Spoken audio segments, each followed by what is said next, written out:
went from Golgo 13 to traps everywhere. It's beyond my comprehension, but I mean, it's the only logical next step. You become too manly until the point where you're no longer man. Wait, are you telling me the traps are the pinnacle of manliness? I mean, they fuck dudes, so yes.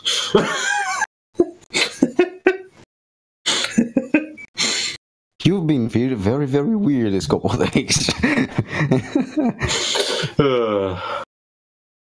Did you hear me? I hit my head. That's true. It hit your head. Oh yeah, JD. Tori has a whistle fetish, so like, don't whistle.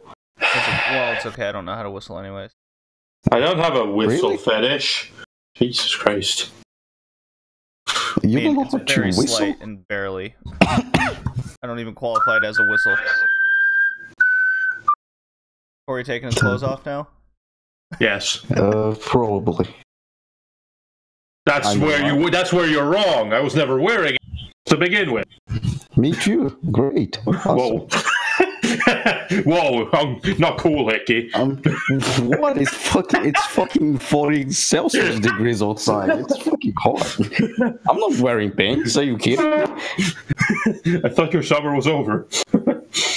Summer's never over. Summer is never over. Hell is over. Summer is starting. Yeah, basically. Oh my god, Cat, why are you so crazy? Like, oh, you're podcasting? Let me fuck some shit up. Get a better cat. My cat is sleeping. Hell is over. It's when the Japanese descendants come out of hibernation, and they go watch some flowers. Yeah, sounds about right. Corey, do you want to lead this cast today? No. Aw, come on. No. Alright. Hickey, do you want to do it? I'm hangover, You're hanged over? and I'm He hangs kind over. of naked, so I don't know if I don't know if I'm in the mood to lead this podcast.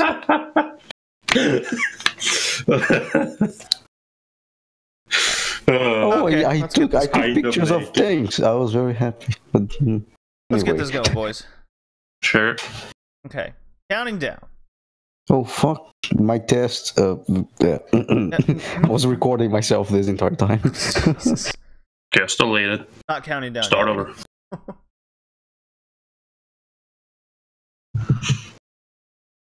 Sekiro is a really hard game, guys. Know that? Yeah, I heard it. I heard that they should respect their players and include an easy mode. Ah, that was a Forbes article. Yeah, what's the Forbes article? There is some truth Why- to that post, though. Why is Forbes making articles and things? Because Forbes doesn't know how to make news.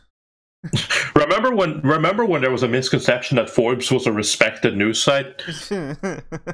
Oh, I'm serious. That used to be a thing. People used to think that Forbes was actually a respectable news site once upon a time. Yeah, well. People make mistakes. Speaking Yeah, of making mistakes, let's get this podcast started. I'm ready. Alright, counting down. 3, 2, 1, go.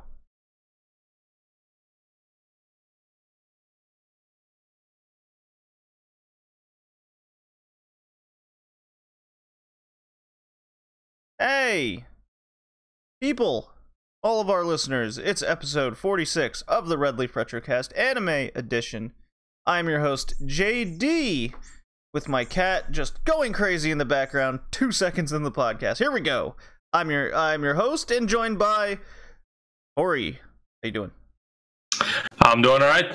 Hit my head yesterday, but other than that, I am fine. Did you lose all emotion in your lower extremities? No. I just the right side of my face collapsed, but it's fine. Now I'm fine. So this week you are the one with the half ruined face. Last week that was me, Hickey. Are you prepared for what's going to happen in 2 weeks? Don't say that. I almost got ran over a lot of times when I get out. Oh, that's So, nothing new. Yeah, so it's like, oh, you're gonna get hit by something. Might as well be a truck. So like, and I don't really like isekais. So prepare to get isekai. The secret ending to Promise Neverland. Hey, don't spoil it. I still haven't seen it. everyone get hit by a truck. Everyone gets hit by a truck. It was Not Truck-kun, no! I mean, it was spoiled at the beginning of the. Oh, that's right. It was in the first episode. You didn't see the truck coming. All right, what's our agenda here? Oh God, I don't even have my own agenda up. Wow! All right, this is a great start. Oh no, what have I done? JD, you know what we usually do, right? What? We usually start off with our usual "How is everyone?" All right, our usual. How is everyone? Have the agenda up now.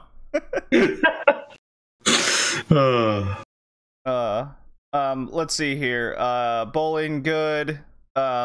Second week of the new job done. Much less sore than last week.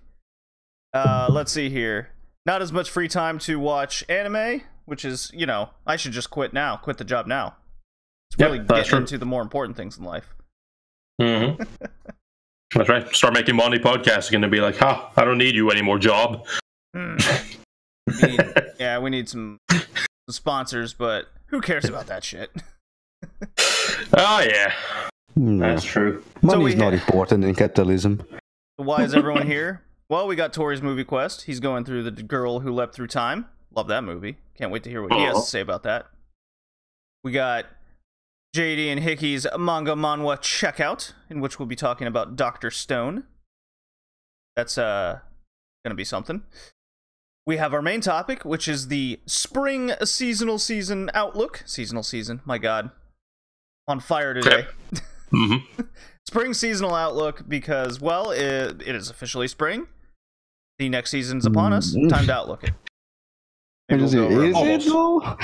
Almost. Not quite, but almost. It's fall. Oh, okay, Hickey, smartass. What we're talking about. It's fall. It's sometimes. It might be the fall for some people. There we go. How about that? It might be summer. It's summer 2.0, like every year.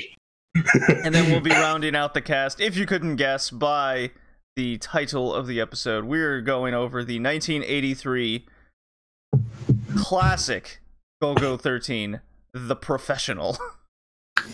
He is a professional. Something that you covered in a past movie quest, correct, Tori? They sure did. If only I remembered anything what you said from that. Same. Yeah. I don't even remember. So, is there anime we've been watching that isn't podcast related? Yes. Yes, and I'm going to be talking about them. I've watched a few movies, and I was disappointed by one. The other two, Golgo 13, and what was the other one? Oh yeah, the Boy and the Beast. Oh, The Boy and the Beast. Yeah, I've watched that. A Hosoda movie. I watched I Wanna Eat Your Pancreas as well. It was very disappointing. You didn't care for I Wanna Eat Your Pancreas? It was disappointing. Honestly. The twist, like the climax of the movie is just bad. It's bad writing. So that's a bummer. Yeah. Probably not as good as I Want to Sear Your Liver. Probably not. Probably not. That is not a real thing. Really? Definitely better than Poopa. Whoa, Cat. Whoa, all right. Fantastic. Get off there. Jesus. What is he doing? All up on the mic table, he just goes, "Bah, I'm here." Yeah, it was the podcast. It wouldn't be a Redley Retrocast without the cat causing mischief. And my cat is sleeping still, like a good boy. He's psycho. Okay. Well, Tori, I'm gonna play a drop. We're just gonna go straight into your movie quest. We're going rapid fire today. I know too much about you. Are you still gonna kill me? Yeah. There you go. It's all yours. All right.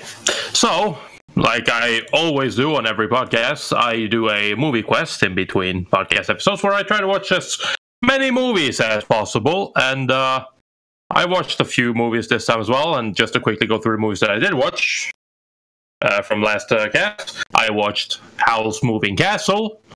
I watched Lupin the Third, more of that. I watched Seisha no Sho, more Lupin. The Girl Who Leapt Through Time, more Lupin. Evangelion 1.0, more Lupin. Ponyo, more Lupin, and the Skycrawlers. How many Lupin movies does that make? Or specials? I don't know. I can't be asked going back and counting them. Special era more than movie era. I mean, they're all technically specials, but I just treat them as movies since they're all pretty much an hour, 30 minutes long anyways. Yeah, that's fine. Minus like one. That's like 40 minutes, but whatever. Short movie. Who cares? Anyways, yeah, so I'm going to be talking about The Girl Who Leapt Through Time. And that is, as has been mentioned, a Mamoru Hosoda movie. And made by Studio Madhouse. And the synopsis from... it came out in 2006, and the synopsis from Anime Planet says, Makoto Kono is a somewhat foolish and tomboyish high school student who spends most of her time hanging out with her two male friends. Things change one day when she suddenly gains the ability to leap through time. At first, she uses... the exclamation point. At first, she uses her newfound ability to do things such as preventing her sister from stealing her dessert, cheating on a test, and singing karaoke for 10 hours. However, the small alterations she makes to the timeline turns out to have unforeseen consequences that snowball into dramatic and lethal situations for her and those around her. Ooh. Yes. So it's the butterfly effect, but the anime version. Yeah. I guess we did. Mamoru Hosoda's interpretation of Steins Gate. Well, if that's the case, I would say it's better. Without Mamoru Miyano, of course, so it's not. Exactly. That's the big problem right there.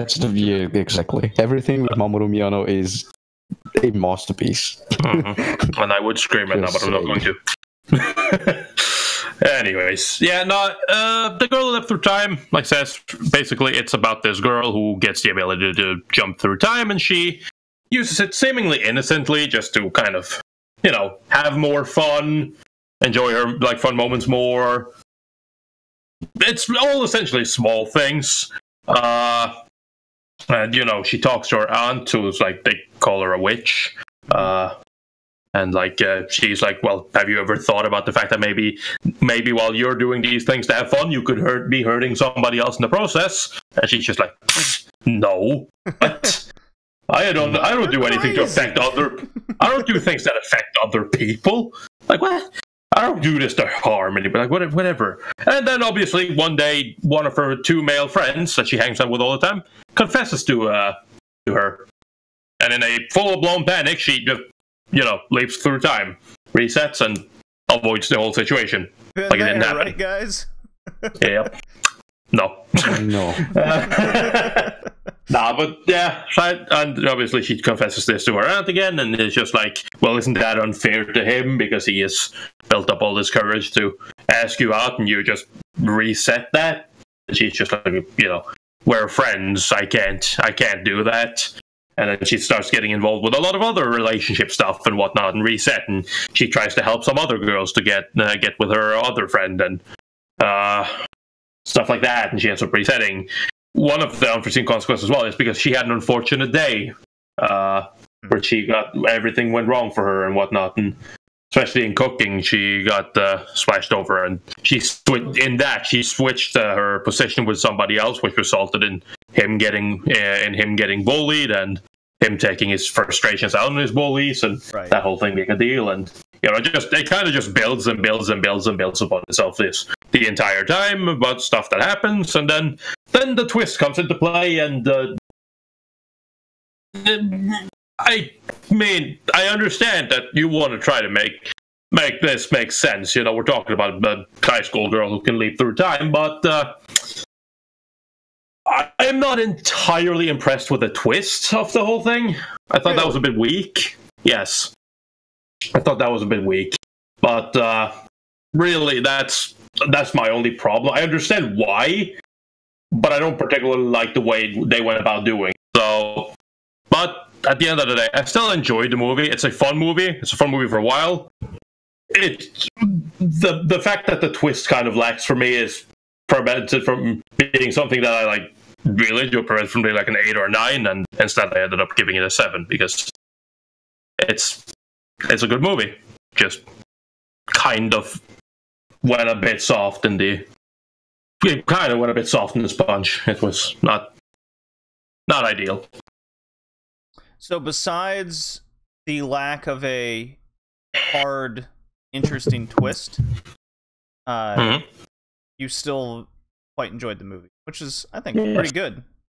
Yeah. No, like the movie is good all the way through, and I understand, but it's like it's one of those things which, like, when you try to. You do at the end try to have like an emotional impact, and when I say it doesn't hit hard, it's not because it's not trying, but it is one of those things which, like, I feel like, how the hell am I going to explain this without, spoiling it? You don't have to. I think we all pretty much got it.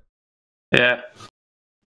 So basically, it's just stuff happens, and I feel like the introduction of, or rather, the revelation that happens that kind of leads to all of these things before that leads to the ending. It's like, or up until like that big thing that cannot be reversed, or like, you know what I'm talking about. Yeah. I felt like that was a bit like, but oh well. So yeah, no, it was a good movie, and I enjoyed it. I don't know what else to say, really. Like, Mamoru Hosoda is a great director. He knows what he's doing. Yeah, he's not my favorite, but... Well, here's a question. Do you like him and his style and how he goes about the movies better than Shinkai? I've seen that comparison and heard that comparison quite a bit. I mean, I understand why. No, I do not. You prefer Shinkai? Yes, I do. Is that his just because style, or what is it about Hosoda that doesn't meet that level with you? I don't know. I still haven't seen that many Hosoda movies. Is the thing. I feel like after I watched something like, I don't know, Wolf Children, maybe that will change my mind. But like, so far, I've seen A Girl Left Through Time, and I've seen Summer Wars. And both of those are kind of similar. Not true. You have also seen the Digimon movie. That's correct, which is Summer Wars. But yeah, no, but they all kind of fall into that same thing. Yeah. They all fall into that kind of same thing. Like, it's fun. It's a good movie for a while, and then the twist comes in. It's a little bit like, I get it, but yeah. Gonna get past. So I don't know. Okay. Yeah, and I think that is it. Also, what about like you, I said, Hickey? Well, the same question. I think I prefer Makoto Shinkai out of there at the beginning. I think Hosoda doesn't have a lot of lucky when it comes to script. And usually, like, I've watched the Boy and the Beast, right? So I was at the same impression. At the end of the movie, is kind of not quite there. It's still a good movie. He still does a lot of good movies. I think Wolf Children is probably the best movie so far I've watched from Mamoru Hosoda. But when it comes to script, then he's not lucky. The punchlines are usually weak. He's very subtle style of directing also. Kind of makes it weaker when you have Makoto Shinkai, which gets good writing. He can get all the qualities of that writing well marked, and he's just very good at photography and scene compositions, things like that. I love those lens flares. Usually I go to Makoto Shinkai because the Sakuga fag side is more towards that. Looking at the photography, looking at the shots, looking at how the camera is moving and things like that. He usually pays a lot of attention to that, and I appreciate it. where Hosoda, he is not very lucky when it comes to what they choose him to direct. I still think he needs a story that will make him shine a lot. The same way Masaki Yuasa has the type of stories, he just nails everything. The same way Makoto Shinkai has the type of story, which is usually tragic, loving, love things. He nails. Mamoru Hosoda is still looking for that one story that will make all his efforts and all his talent shine as they should. It just hasn't happened yet. Okay. Yeah. I mean, you can make the argument that, I obviously I haven't said, but I know people will make the argument that Wolf Children is essentially that for him, and I can see that, but it's like, I can see that, but it is like, again, it's one of those things, like, he's made a lot of stuff since that as well, and it's like, I don't know. But I guess we'll see. So that's what I'm interested to see now with, like, Makoto Shinkai, for example, right? Because obviously, although not my favorite movie of his by any means, like, Your Name was massive, right? So I'm interested to see, like, what is his next move? What does he do now after Your Name? Because now everyone's going to be looking at him and be like, can he follow this up? Well, if I'm correct, Shinkai is currently making another new movie. I mean, yeah. What's it? Yeah, it's his job. Of course he is. It's called Weathering with You. It's slated to come out later this year. It's probably something that will make a lot of people pissed. Probably. Like, it's not as good as the other one. No. Usually that's my instance when it comes to Shinkai. I just scream his name in anger whenever I watch the movie, because it's like he gives so much, and then when you're finally there and you're happy, he just slaps you and just like burns everything in front of you. And that is like, what I love. Shinkai! Why did you do that? Because Well, I still need to watch Mirai of the Future. I might actually do that either today or tomorrow. Same. That is true. That is one. That is one I want to watch. That got very good feedback and review. So we'll see. It'd be a nice little comparison to make between Mirai and Weathering, whatever it was called, Weathering with You. Sure. Yeah, Weathering with You. Compare and contrast. Anyways, I'm so glad you enjoyed the movie. I vastly enjoyed Girl Who Lived Through Time. I think my biggest thing with Hosoda is all of his movies can tend to end the same with it just works out. Yeah, I mean, like, again, that's what I mean, right? It's like, I understand why he does it. I understand, like, the whole point, like, why it needs, because if he doesn't, especially with A Girl Left Through Time, if he doesn't try to make sense of it, it's going to be a bit, like, odd.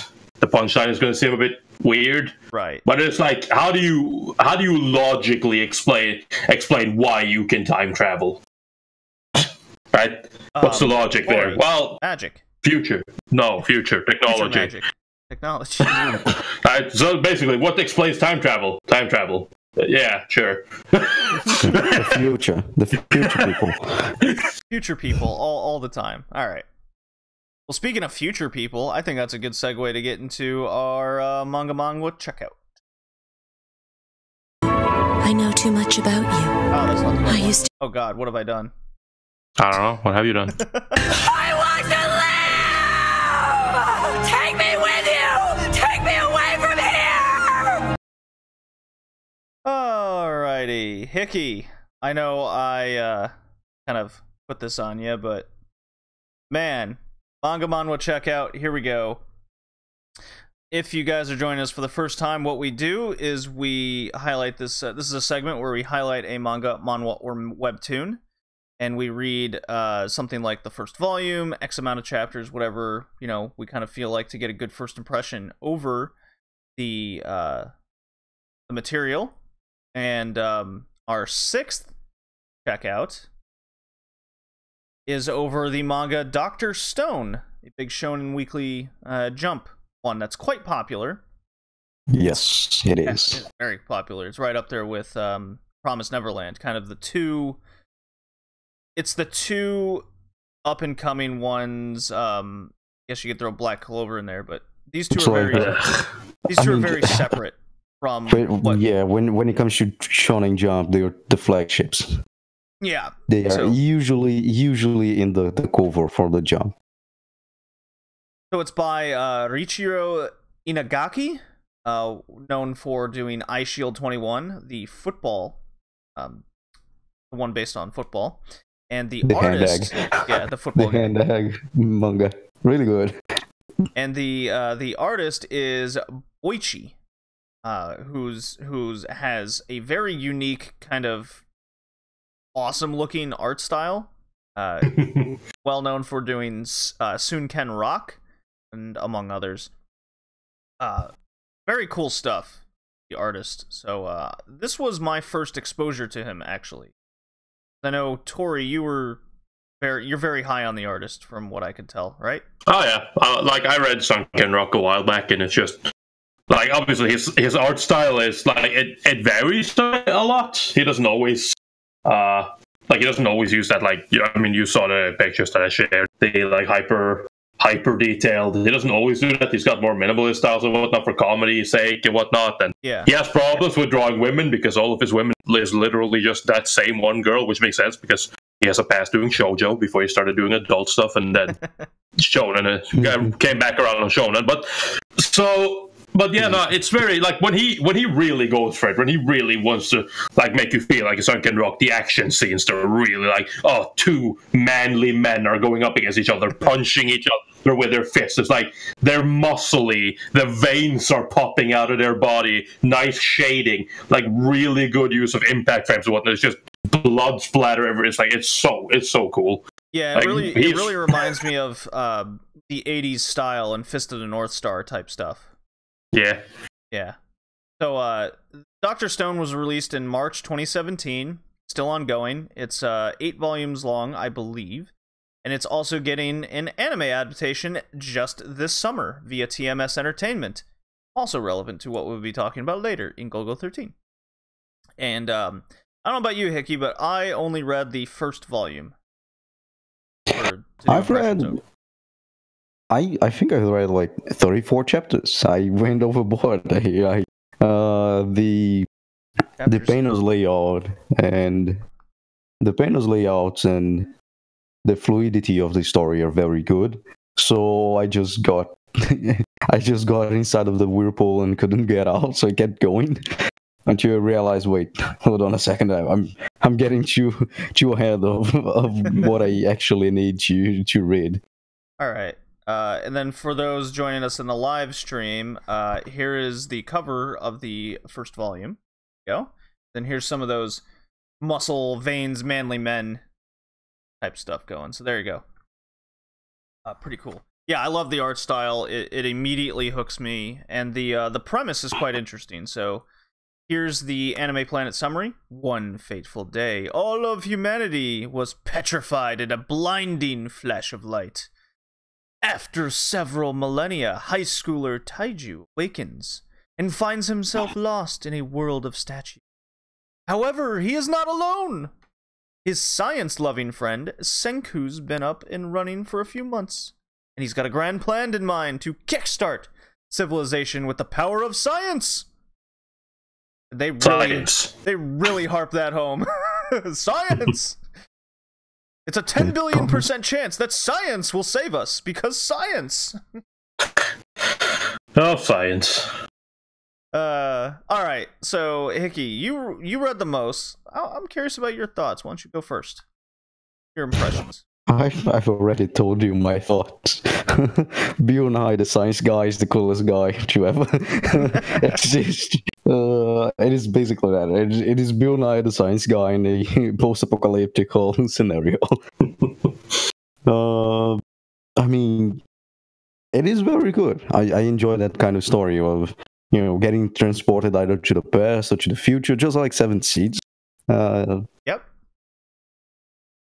But just like Seven Seeds, the shonen trades in Seven Seeds, we have a lot of very old shoujo trades. In this one, the shonen trades hurt the story more than it helped. And what would those particular shonen traits be? No one dies, no one gets hurt. You got high schoolers doing crazy shit, and you have like the delinquent guy who's just a monster. He can survive an explosion. Like it hurts a lot. And the main guy Senku just jumping a few stages in science. He just went from I'm making clothes to now I can make a generator and make electricity, some things like that. He's collecting sulfur acid, and so he made special hazard clothes for them to collect it. Also, the point where I stopped, Senko is alone. He has his friend, what? Taiju? Yeah.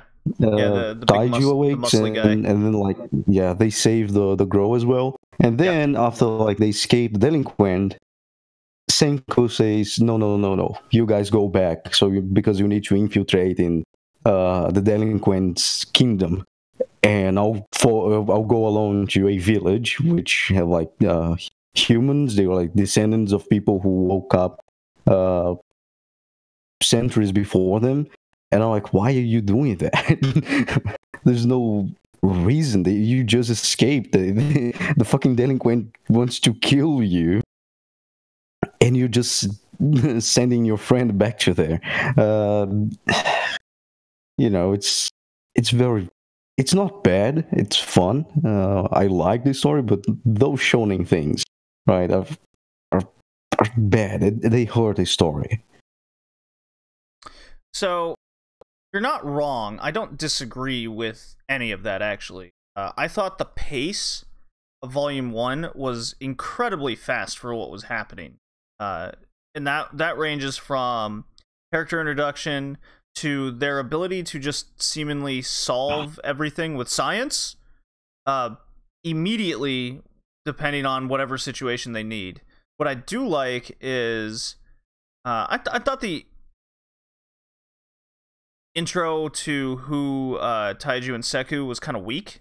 Just very atypical of I'm gonna confess to a girl, and they kind of fourth wall it, where it's just this is like your typical love confession.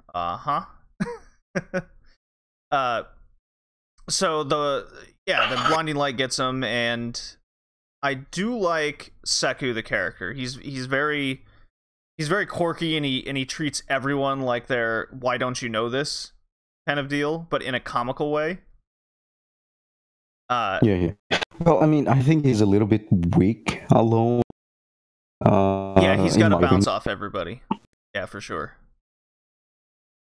Like now the party, I don't want to spoil the thing for you, but like he's mostly alone. Of course, he's like in this village. He's helping other humans so they can like fight the delinquent. But like everyone in the village looks like a mob character. They are just there, and most of the things are relied on Senko, but he's not very good alone. And since the characters in the village cannot bounce off of him, or he can't really show his skills to a level where he has someone with the intimacy like Taiji to make a little skit with. He feels even more weaker, than he actually. But still, I still like him. I still like when he goes on the science rant. He's like, I'm going to invent this thing, and then like you get all that hype behind the invention or the chemistry thing he's doing. The chemistry was really cool. What obviously roped me in was how they used calcium carbonate to solve a lot of their early issues. And for those that don't have the geology background that I do, so what happens is they're all turned to stone, and because both Taiju and Senku's bodies encased in the stone kind of drifted towards a cave over time. The cave is a limestone cave. Most limestone dolomite is always part of a cave system, and when water interacts with the limestone, it creates acid. So it's a very good explanation and quite accurate how the acid then interacted with their seemingly sedimentary or igneous rock that encased them, and it will break them down over time. Quite cool. Now, the 3,700 years that had passed, I'm not so sure that's an accurate representation, but, close enough. And he counted. Like, that was so dumb. He counted. He was like, how do you know how many time have passed? I was counting the seconds. Like, yeah, I was just counting the whole time when I was encased in stone.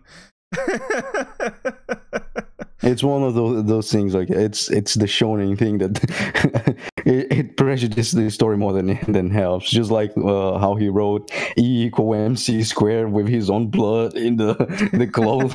Yeah, that's right. Why? It's like, yeah, no, because I kept thinking, and our thoughts go around in the speed of light. Of course, it's light, and he goes on this really weird rant to explain why he was awake. Yeah, I think Taiju's character suffers from being too stupid. That's definitely a shonen trope that I don't approve of. That's why something like Promised Neverland is quite refreshing, because all the characters are smart in their own unique way, right?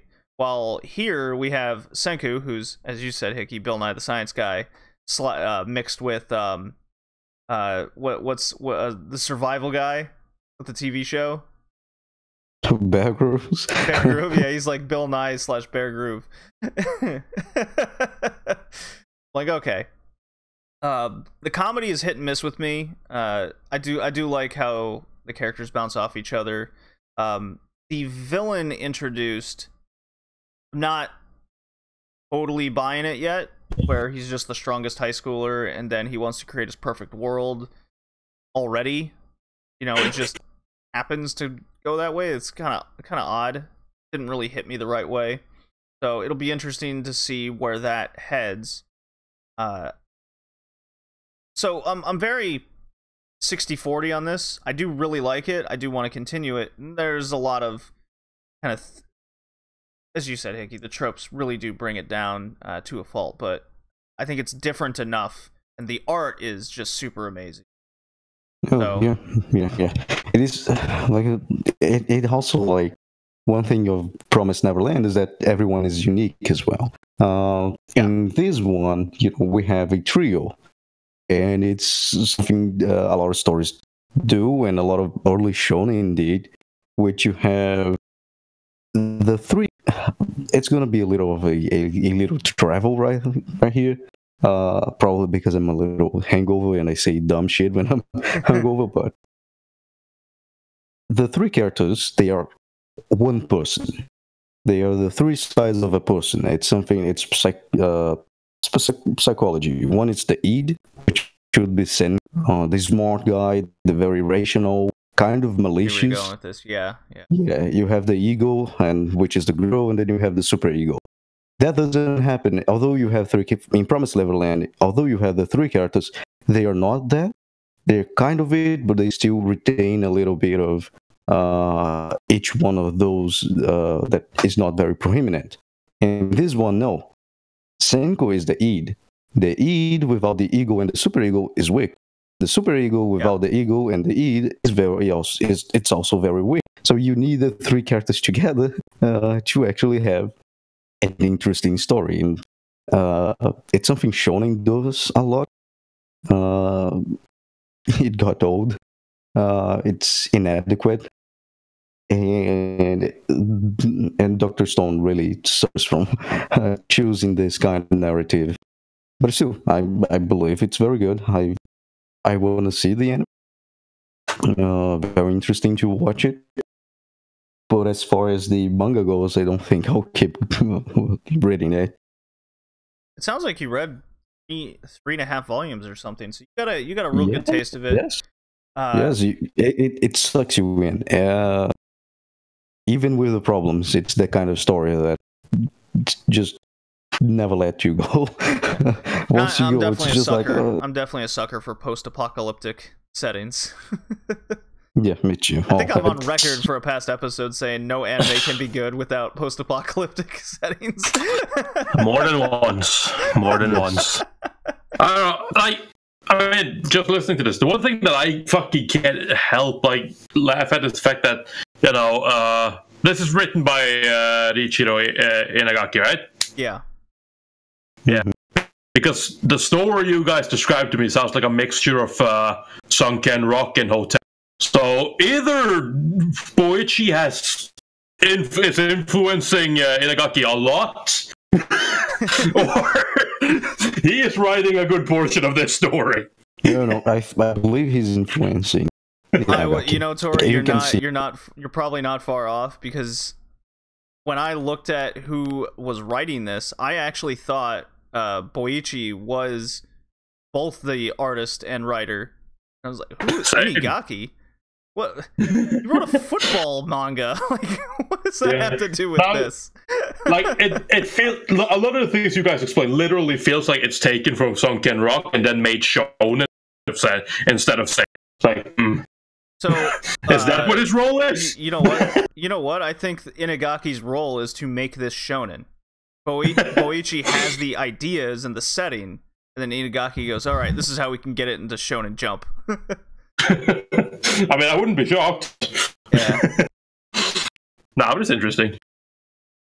So, I'm gonna be continuing it. Probably be a slow read for me personally, but yeah, I'm looking forward to it coming out in the summer. I think it's gonna be real fun. So. No, it will. I just don't feel like keep going. Reading the manga is not that difficult, so might as well, right? I believe in one afternoon I would be done with the manga, but I'll just wait for now. Yeah. So I have this next drop, and we can get into our spring seasonal outlook. Hooray! Hooray! Dragon Ball Z. Yay! I haven't played that one in a long time. It's a good one, I think. Probably. Good one, you think, probably, when you listen to it back? Or if not, yeah. Who cares? Okay. So, right fast, so we don't forget, our 15-year rule, the moving bar, has happened. So now, in about 2 weeks, we are eligible to review up to spring 2004. And just to name a few shows that came out during that era, Samurai Champloo, Monster, Gantz. Do you guys have any others you'd like to say? Because those are the only three that really popped out in what I could tell. Let's see. Did Sergeant Frog come out? Isn't that like super long? Sergeant Frog, yeah. I mean, it's only 358 episode story. I mean,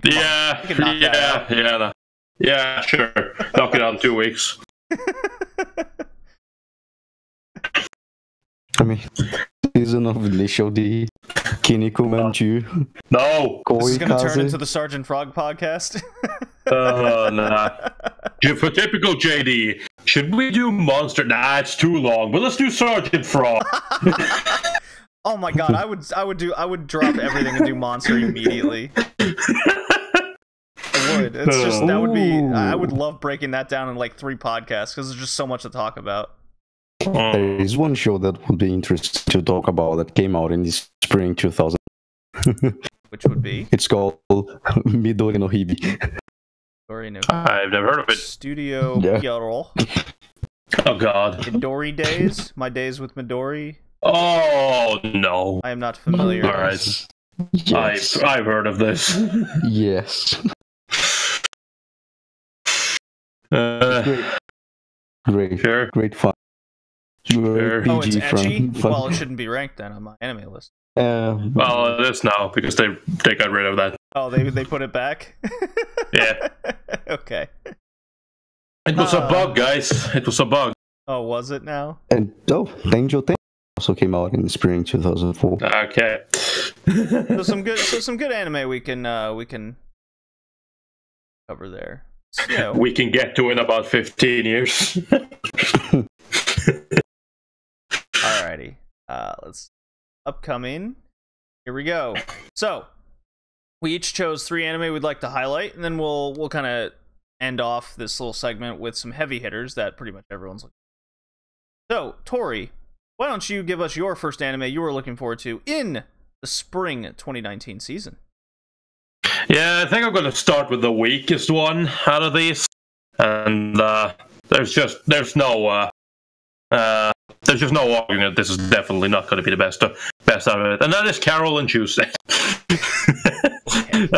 Carol and Tuesday is going to be it's a Carol and Tuesday. It is by Shinichiro Watanabe, actually. So he's directing another anime at Bones. It's an anime original, and it's a sci-fi music drama romance show. And I do like me some sci-fi, and I do like me some music. And the synopsis from Mal says, 50 years have passed since mankind began migrating to the new frontier, Mars. It's an age where most culture is produced by AI and people are content to be passive consumers. There's a girl scrapping a living in the metropolis of Alba City. She's working part-time while trying to become a musician. She always felt like something is missing. Her name is Carol. There's a girl born to a wealthy family in the provincial town of Herschel City. She dreams of becoming a musician, but nobody around her understands. She feels like the loneliest person in the world. Her name is Tuesday. A chance meeting brings them together. They want to sing. They want to make music together. They feel like they might just have a chance. The two of them may only create a tiny wave, but that wave will eventually grow into something large. ... So yeah, it sounds dramatic as fuck, but who cares, dude? Shinichiro Watanabe and music. It's sadly not to be jazz, but god damn it, I'm down. Robin Crusoe and the capitalism. It's going to be interesting if Watanabe doesn't have his usual music girl behind this. That he does not. Uh-huh. So, he does? No, he does not. No, he does not. So, who is the... I'm gonna go ahead and... Okay, no, it doesn't actually say who does the music, so he definitely does not. So I'm wondering if this is going to be the anime that's going to bring Watanabe back into relevancy, rather than just the name that was with Cowboy Bebop and Samurai Champloo. Yeah, I mean, we'll see. Like, the thing that I'm definitely looking forward to as the Sakuga fag here is apparently the first sort of Carol and Tuesday has been slated to have 8,000 drawings of animation, and in case you're wondering, an episode of animation on average has 4,000. So I'm expecting this to be a good-looking first episode. They're doubling the FPS? Are we gonna go from 8 FPS to actually 16 FPS in an anime? Holy. Shut the fuck up. That's not how animation works on you. But yeah, no, I'm looking forward. What do you mean? It's frames per second. Yeah, sure. Yeah, I mean, I wish instead of Tuesday they would call it Friday, so I could make more jokes about Robinson Crusoe. I guess. I don't expect a lot. It's gonna be beautiful, so yes, I will watch it. I'm gonna watch everything regardless. Hey Hickey, what's your anime you'd like to highlight? Sure, I'm gonna highlight also the weakest one. Really nothing to say about it. It's Hitoribochi no Seikatsu, or the school lifestyle of Hitoribochi. And the synopsis reads: Hitoribochi suffers from an extreme social anxiety. She's not good at talking to people, takes pretty extreme action. Is surprisingly adept at avoiding people. Her legs cramp when she overexerts herself, gets full of herself and alone, will vomit when exposed to extreme tension, and often comes up with plans. Now she's entering middle school, and her only friend, Yawara Kai, is attending a different school. This leaves Bocchi alone, surrounded by new classmates with whom she must make friends before Kai will talk to her again. So yeah, it's basically just antics, just little comedy sketches. Every single character in this show has a different trait, and it's related to their names. Like the main girl is Hitori Bocchi, which means alone in Japanese. I've read the manga.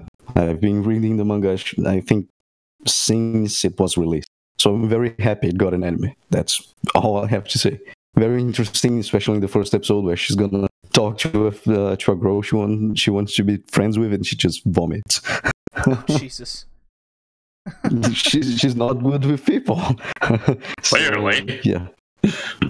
Then her only friend says, "I'm not gonna talk to you. You need to be friends with everyone in the school, in your new school, before I can talk to you." And then she vomits again. What a day. I really enjoyed it. I really enjoyed the jokes. So yeah, I'm just happy that it got an end. Alrighty. So, it's by Studio C2C. So I'm a little... Yes. That immediately turns me off personally. Wow, studio he hasn't heard of before, and he's just like, nah. They did Harukana Receive though. Oh, wow, they're fantastic then. They're like 10 out of 10. Alright. My first anime I'm going to outlook on is called Robi Hachi. It's by Studio Comet, and that studio always jumps off to me because it's more of an older one, done Suzuka, Initial D, just name a couple. I think they also did the Fatal Fury stuff, but we won't talk about that. All right, in the year GC51, humans have obtained super lightspeed navigation technology and formed a commonwealth of planets with other species. In-debt freelance reporter Robbie Yarge has had a streak of bad luck, losing his job, his girlfriend, and was nearly killed in a traffic accident. So you can totally relate to this guy, Hickey. Yes. When his bag is stolen, Robbie meets 18-year-old Hachi Kita, who apprehends the thief and returns his property. Two part ways soon after, but Hachi eventually turns up in Robbie's life again, this time as a debt collector working for a loan shark named Jan. A cat and mouse chase begins, and Robbie tries to elude Hachi and escape the space while shaking off Jan's group, only to discover Hachi hiding inside his own spaceship. The two decide to then travel across the galaxy together in search of Iskander. See why I wanted to check this out. Oh my god. A distant legendary planet in the Milky Way. It's said to bring happiness to those who go there. So nothing bad will ever happen on their journey. Are they trying to get space detergent as well? Space detergent? Yeah. Please tell this is written by Leiji Matsumoto. Let's see here. I swear to God, if they get you Iskander and there's just a Leiji Matsumoto woman standing there, I'm just gonna flip out. Is it by Leiji Matsumoto? I don't know. I don't have it. I don't have it up. I wouldn't believe it, but it's like that sort of stuff kind of irks me, especially considering the fact that Yamato 2202 finished not too long ago. It's an original. That is not original. Get off. Fuck you. Anyways, they put a Skander in there. It can't be original. Yep, exactly. That's true. No, but they have fucking 2202 but it finished airing not too long ago, and there's apparently going to be even more Yamato being made. Except for the fact that because the only thing that's a little bit annoying is because Sebek was recently swallowed up by Production IG, so Sebek will no longer get to do it. So they're looking for someone else. Oh well. But there will be more. I imagine that there's going to be a lot of comedy in this one, a good comic take on the journey to Iskander. And for those that are totally confused why we keep bringing up Iskander, in the show Yamato, which we've discussed in the past, or the entire Leiji Matsumoto universe in general. Iskander's like the destination planet every time. The director is Shinji Takamatsu, who's best known for directing Gintama, School Rumble, Daily Lives of High School Boys, Haven't You Heard I'm Sakamoto. So he's very good at the comedy aspect. So, at worst, I just don't get into the comedy and, move on. Or it could be an amazing space journey with lots of rambunctious guys and getting into rambunctious stuff. I'd rather watch Yamato. Well, seen Yamato, so now I'm gonna see Robihachi. You haven't seen 2202. Robihachi. I will watch everything. Really... Shut up. Where's it ranked on? Where's it ranked? I don't think it has a lot of people excited for it. Yeah. Oh shit. It's not. I'm not very excited for that as well. I believe it will be from the two options you gave. I believe it will be the latter. It's just not gonna be really fun. Well, who knows? It's in the original space. We're probably gonna see some post-apocalyptic stuff, but oh, get to a planet that's post-apocalyptic. 10 out of 10. These guys. You're up next. I am up next. So now we have gotten into the classiest of the classy anime that I'm going to be watching next season, and you're gonna see Miru thighs as well, please. The classiest. Oh, come on, Tori. This is one of the classiest of the classy. Both of these ones, the next ones I'm going to talk about. No, both of the next ones are some of the classiest. Anyways, we're talking about Nande Koko ni Sensei ga, or Why the Hell Are You Here, Chair? By Tier Studio. And it will be directed by Hiraku Kaneko, who I do not know. Oh, Makenki! Oh, Makenki 2. Oh, God. Seiko no Quasar. He's the director of Seiko no Quasar. That's all I needed to know. Thank you. He So, yeah. does some interesting works. He's a man of culture. So, yes. The synopsis is 17-year-old Ichiro Sato is an average teenager who always happens to find himself in perverted situations with his teacher, Kana Kojima. Follow this erotic love comedy about their mishaps throughout their daily lives and how Ichiro and Kana choose to handle them. Did someone say erotic? I did say erotic. So yeah, this is an ecchi, and it's definitely going to be the best show. Well, one of the best shows this season. No doubt about that. Everyone can agree. There's going to be women in it. Who the hell is Tier Studio? Who the hell? I don't know. Okay, their history consists of a 1-episode OVA. Yep, perfect. Nope, they are the 1-episode movie from. They are the perfect.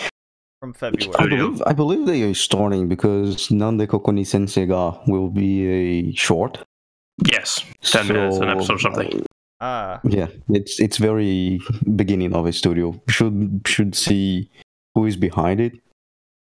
See if it was a director who started a new studio or an animator or something like that. I don't know who is behind your studio. I can't believe you didn't bring up Miro Tights, Corey. I thought about it, but I mean, I already have one OVA on there. It's like I can't do two. Well, Miro Tights looks to me like it's stalking Foot Fetish the anime. How would you not be into that? Well, that's the thing. I'm gonna watch it. Why? No, it's Mirror Tights, not thighs. Also, Yomo is also Yomo is the name of the artist behind the series of Pantyhose illustrations, and he's a man of culture. We're not talking about Mirror Tights, okay? He has a pixie. Yeah, we're talking about Teacher Sex the anime or whatever. Exactly. Exactly. That is very important. The PV for Nande Koko ni Sensei ga was very interesting because it got a feel for the anime where he just enters a stall in the male bathroom and the teacher is just there peeing.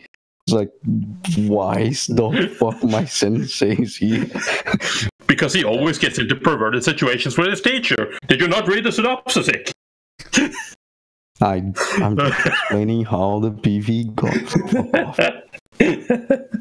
Oh no, this is gonna be so dumb, but this is my kind of trash. This is my kind of. Hickey, please save man of us with your culture. second pick. Yes, my second pick is Kimetsu no Yaiba, or the Blade of the Demon Destruction, Yeah. or Demon Slayer. The synopsis reads, since ancient times, rumors have abounded of man-eating demons lurking in the woods. Because of this, the local townsfolk never venture outside at night. Legend has it that demon slayers also roams in the night, hunting out these bloodthirsty demons. For young Tanjiro, these rumors will soon become a harsh reality. I'll stop here because the rest of the synopsis kind of gives out. I mean, kind of gives out too much. Yes, it's something I also read the manga. So yeah, it's by Ufotable. And it is. And I'm a little bit worried right now because, you know, sometimes I warn people, like when we are talking in the voice chat, and I joke about how animators and studios like to do tax evasion. Ufotable got caught doing evading taxes. So I'm a little bit scared to see. I hope it doesn't affect the anime or it won't. Things. It won't, because like so far there isn't a case against them. They are accused of tax evasion. They haven't been caught, and they expected like there's going to be like a long process now. It'll take like 2 years. Yeah, they will be fun. They will, but it hasn't happened yet. Regardless, I'm very interested in the show. Lisa is doing the opening. Kajura Yuki is responsible for the music. One of the shows she worked in was Dot Hack. She did all the Dot Hack music. She did Mahou Shoujo Madoka Magica music. The only thing I don't know about is the director. It looks like it's his second time directing an anime, so I'm a little bit worried, especially since he's doing that on the Ufotable. I mean, but yeah, he directed Spice and Wolf. That's not bad. I guess so, but still, I cannot like have a feel for what he's gonna do because it's so sporadic. He's not a director. No, he is. I mean, looking at his credits, he seems to be a little bit of everything. He's an animator, storyboarder. He's a director. He's a character designer. He is he does everything. So, but usually he does key animation. So having a feel for what he's gonna do is a little bit hard, but still, I expect a very good anime. Basically, it tells the story of Tanjiro. He lives in the woods. His family gets murdered by demons, and one of his sister, the one who survived, actually becomes a demon herself. But she doesn't attack humans. And you know, it's basically he goes to become a demon slayer and fight with his sister and try to find a cure for his sister. It's a very interesting story. It gets a little bit weak from time to time, but still, I believe a lot of people are excited to see this anime, and so am I. Yeah, it's on my list for sure, and I believe the first episode is already out on recording this. Yeah, it already has a 8.24 on my anime list. Yeah, just after one. Okay, yeah. My second, I went. Let me just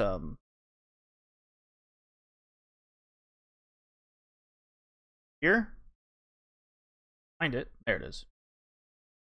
So my second pick is Shometsu Toshi. Probably not on a lot of people's top lists. It's a Madhouse anime, so that they're back. Based on a mobile game, which kind of immediately has me kind of step-offish. But anyways, one day a town was annihilated. Yuki is a young woman who is said to be the only person left alive from the town after the annihilation. And Takuya is a loner and a smuggler. Together with the letter left by Yuki's father, they go towards the town, now called Lost.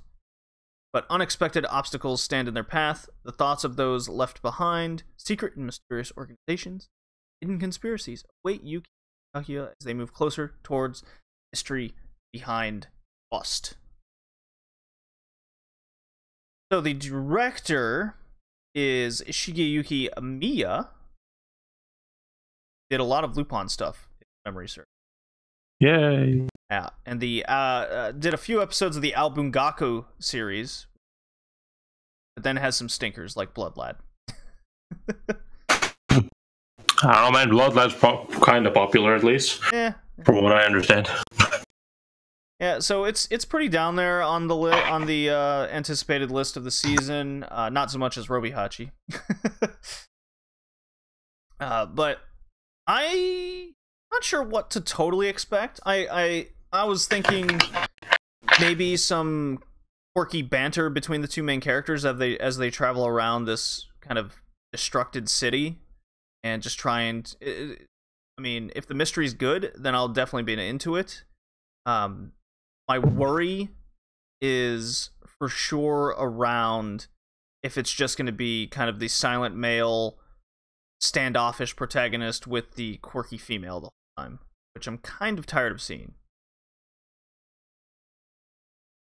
So, there you go. Alright then. Got for 3. Third and last one. Supposed to be your best one, right? This is my best one, and this is a 1 episode OVA that won't air until June 20th.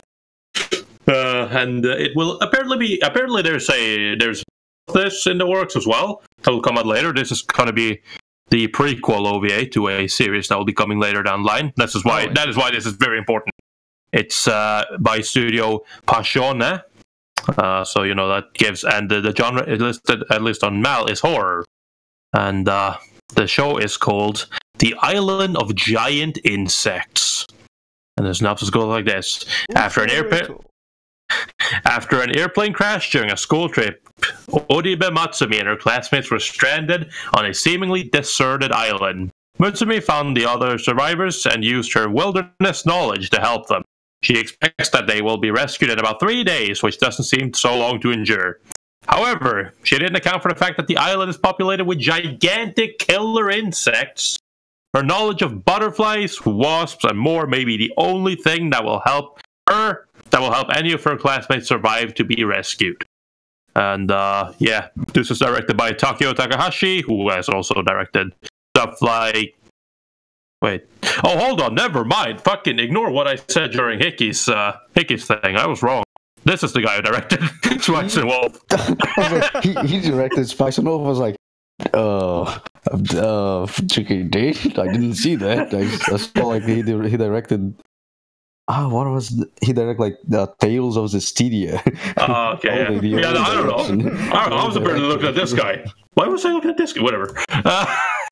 Anyways, sure. Yes. So where were we? Yeah, the Island of Giant Insects. I saw the PV for this one. Well, first I saw the announcement and I was like, this is stupid. Then the PV came out and my god, this looks like some sort of like, this is like, the PV looks like a mix of some sort of campy horror story and a goddamn hentai.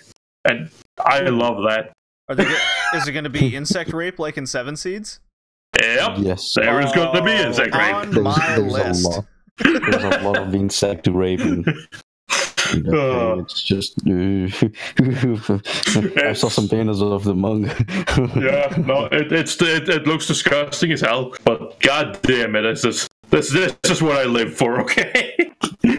The best joke was the Island of Giant Insects, where they need to fight the most horrible thing to ever be created, CG. Yeah, I love those. So it's a whole bunch of jokes like that, just like fucking. They're trapped on an island and they have to survive the most fearsome thing ever. Horrible CG. Because I mean, the CG insects, they're not. It's not great.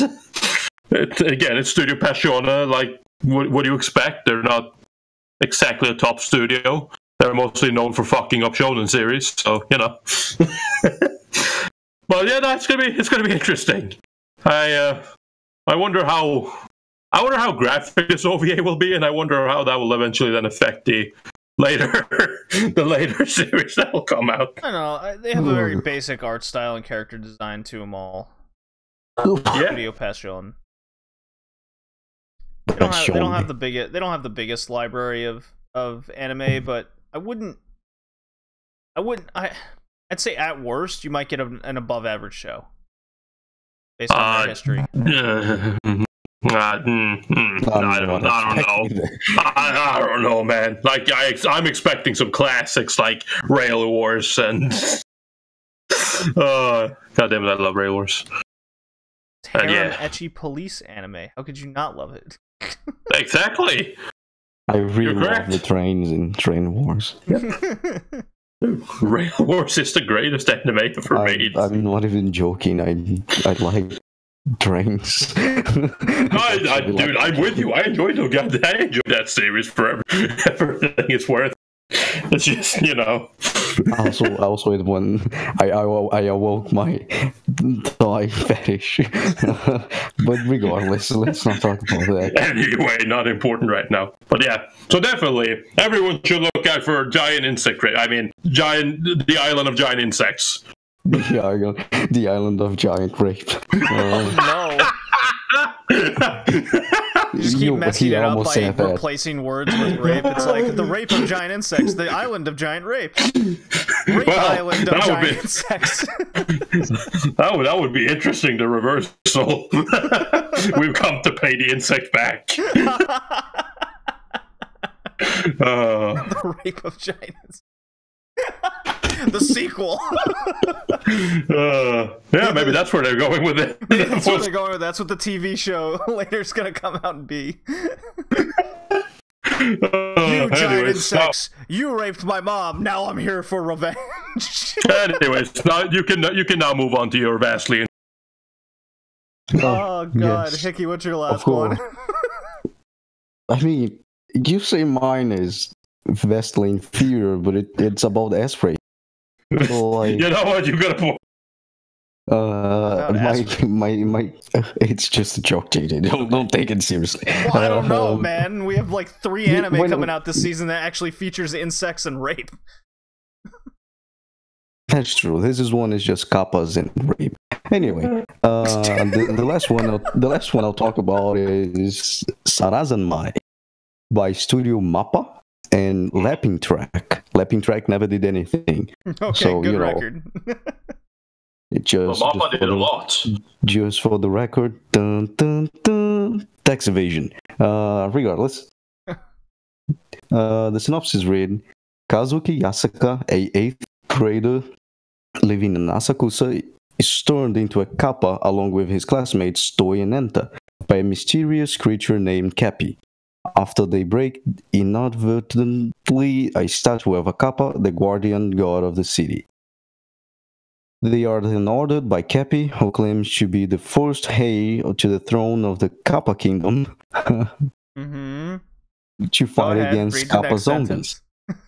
To fight against the Kappa zombies. Bioarms created by his enemies. Oh, this is so shitty. If they want to return to the human form in order to kill them, they have to make a specific sound called Sarazanmai, which is produced only when the 3 of them are united, but the 3 boys cannot connect at first. Hold on, this sounds a little bit how can I tell it? Prohibited for minors? Yeah. In addition, one of the secrets is revealed to each other every time they emit the sound. That sounds, how is that secret emitted? That sounds like yaoi, doesn't it? It sure does. Now that I'm reading about it, they finally accept to take risks to collect the Plate of Hope, given by Cappy when they defeat the Kappa zombies, and which can make their wishes come true. However, some trouble occurs over the plates. Along, of course, of fighting against the Kappa zombies, their fierce past and inner conflicts keep getting revealed. This is a sarcastic fantasy of three boys who don't feel connected to the important ones, getting to realize the real meaning of bonds. I believe the original synopsis also say they need to get stuff out of people's asses. Shirikodama! They need to take the Shirikodama of zombies. The Shirikodama is a organ thing that apparently Kappa steal through a person's anus. So, yeah, the Anime Planet synopsis says, quote, Kepi forcibly takes the student's Shirikodama, a mythical organ Kappa steal through a person, and they are transformed into Kappa. And they need to connect in bond. That way. They need to connect and bond through the human centipede.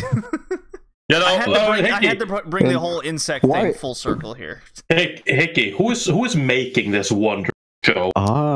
Good you asked, because it's the one and only Kunihiko Ikuhara. My God. And do you know who is in the show as a supporting character? Mamoru Miyano. Yeah. No. Yeah. But he apparently he's gonna play like this cool cop, so I don't know if you know he will be the Mamoru Miyano. He will be the Mamoru Miyano in the show. The PVs were very interesting. Like the characters were very colorful. The characters were like in actual spaces. Actual spaces in our world, not in 2D scenario. So it was quite of interesting. They were jiggle a little bit. There was a little bit of conflict. So I don't know if that's the final rendering of the anime, but that's okay. You know, it's an Ikuhara work. It's gonna be weird. It's gonna be very philosophical at times. A lot of symbols around, and also. Not to mention that the person behind the music is Hashimoto Yukari, and she did the music for Sangatsu no Lion, Golden Time, Toradora. Got a strong staff behind a weird-looking anime. Yeah, she made every single. That's Ikuhara.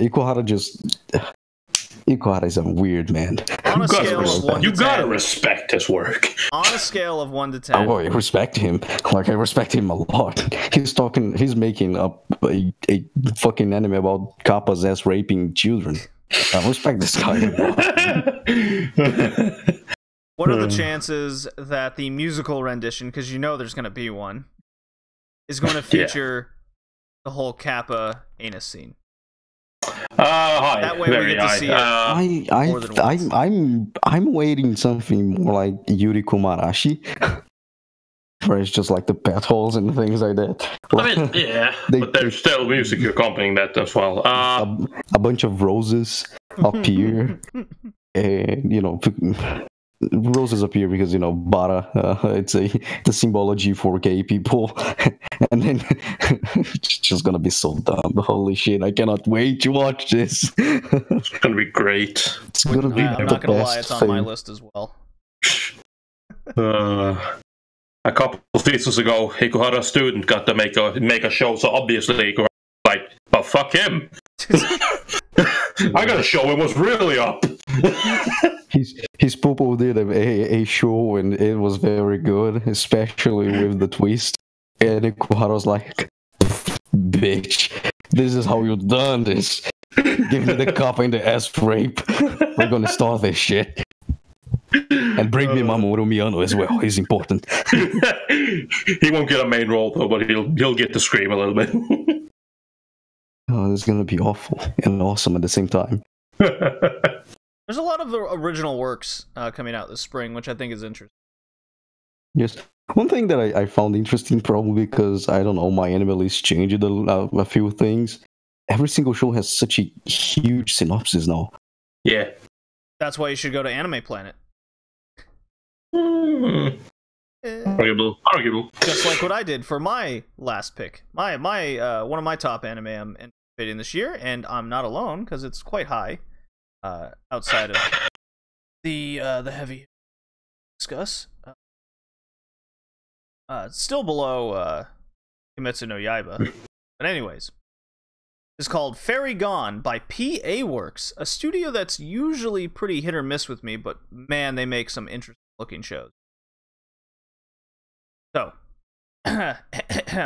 fairies possess and reside within animals, granting them special powers. By surgically removing and transplanting the organs of a possessed animal into a human, humans can partially summon the fairy and use it as a weapon. Kind of a interesting premise there. Eventually, such individuals were used for war, called fairy soldiers. After a long war, these soldiers lost their purpose and had to reintegrate into society.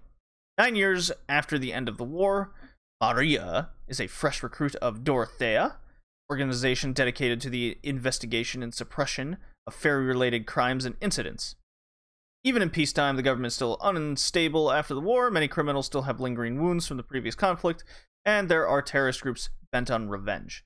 So, crime drama based on, a previous war, what it seems like to me. I think what I'm hoping is it's episodic, but has kind of multi-part episodes to it all, which will keep me invested and interested in just the events unraveling through the story, and as I learn about the world and the past war in general. So maybe some flashbacks behind each enemy they encounter, and go through some emotional ups and downs through it all. So that's why this has my attention here. It is directed by Kenichi Suzuki. Has done JoJo's Bizarre Adventure, guys, and Drifters, and Cells at Work. Yeah, see, I just have one problem with Fairy Gone, really. Okay. And that is that it's a PA Works original.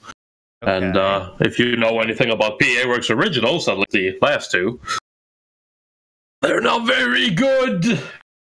Serious Diego was. What were the last? Serious Diego was not good, and the colorblind girl, no. Yeah. Oh, I mean, each his own. I kind of liked Serious Diego. It had its flaws, but it was. It was an easy watch.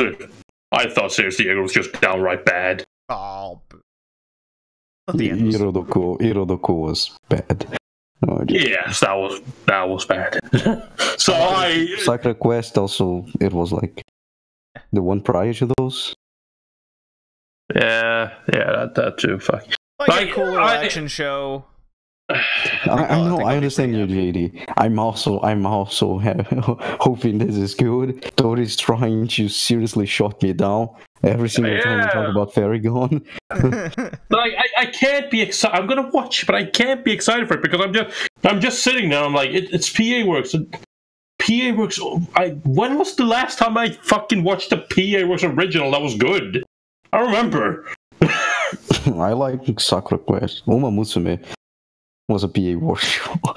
That's not original. It's not. I mean, it technically is because the original source never came out. So, yeah, but it's not original. So far is kind of an original. Yeah, I mean, it's been the last original show I really, really enjoyed. Probably Shirobako. Yeah, that sounds about right. That does sound about right for me as well. I don't think they did anything since. I don't know. Look that up right quick, because then that means I picked 3 originals. No, it's based on a mobile game. Damn close. So, anyways, got some going down behind you. Hickey, they found you. They sure did. Okay, so the obvious hype ones of the season is something that none of us will probably be watching. That's Bungo Stray Dogs 3rd season. Nope, I will be watching that. You won't be? Oh, I will be. You will be? Yes. Oh. Bungo Stray Dogs is good. Oh. Yeah. I didn't care for how the first season started. I didn't. I love it. I love the stupidity. Fucking characters based on real world authors with powers based on their books. Fucking sign me up. I also will watch it. Oh, well, The okay, third it's season. just me then. The Shonen whore is the only one not watching it. All right, well then you guys are continuing Bungo Stray Dogs. Is anyone gonna watch Isekai Quartet? Yep. I will, because I just want to see Cosmo being a dick to everyone. Every opportunity I can. All right, fair enough. All right, so One Punch Man Season 2 finally coming. One Punch! It sure is. And it's looking awful. Not excited about it. Yeah, this time it's by JC staff, so, fingers crossed. I can't. Like, the PVs, it's like, even the latest PV, they still have barely shown any animation. Not a good sign. They're just trying to fool you. It's a good twist when the show comes out on April. I hope so, but I don't think so. All right. Attack on Titan Season 3 Part 2. You know that thing I was supposed to continue last year? I really wish, I just really, really wish people would stop doing this. Just call it what it is. It's season. Stop. Yeah. There's no need to complicate the seasonal process. I don't disagree with you, Tori. All right, the remake of Fruits Basket. Yeah. I'll be watching that. The PV, which got my newest video that's coming out on Monday, struck down. Where can we find that? You can find it on my YouTube at the Anime Top Scholar on Monday when it comes out. And then the two Netflix shows, which I'm really hyped for. One, we had Hickey and I had a manga manhwa checkout on, and I believe that was the one Brains the Trash Panda was here. It's 7 Seeds coming. And then Ultraman is coming back. Hickey, are we pumped? Are we pumped? I'm pretty pumped. Of course, I mean, kind of. Technically, it's an adaptation of the new Ultraman manga, which looks really cool. Like the armor and shit.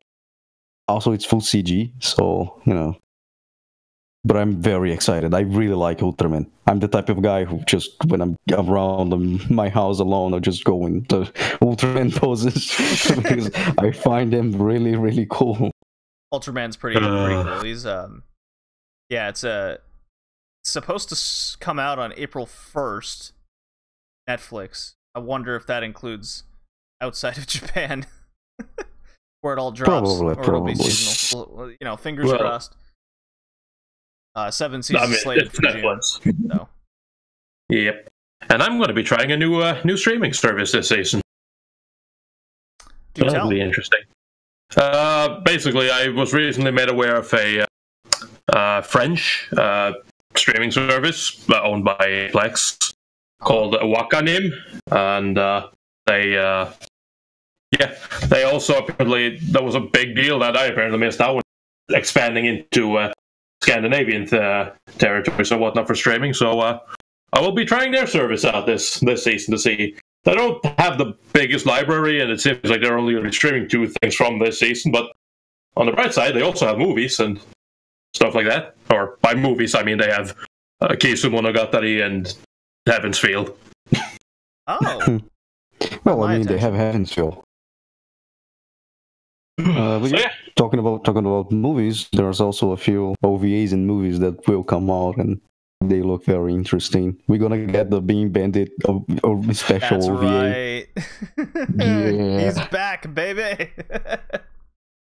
We have Senkoro 2 in June. Yes. We have a premiere on May, which is the Trigger original movie.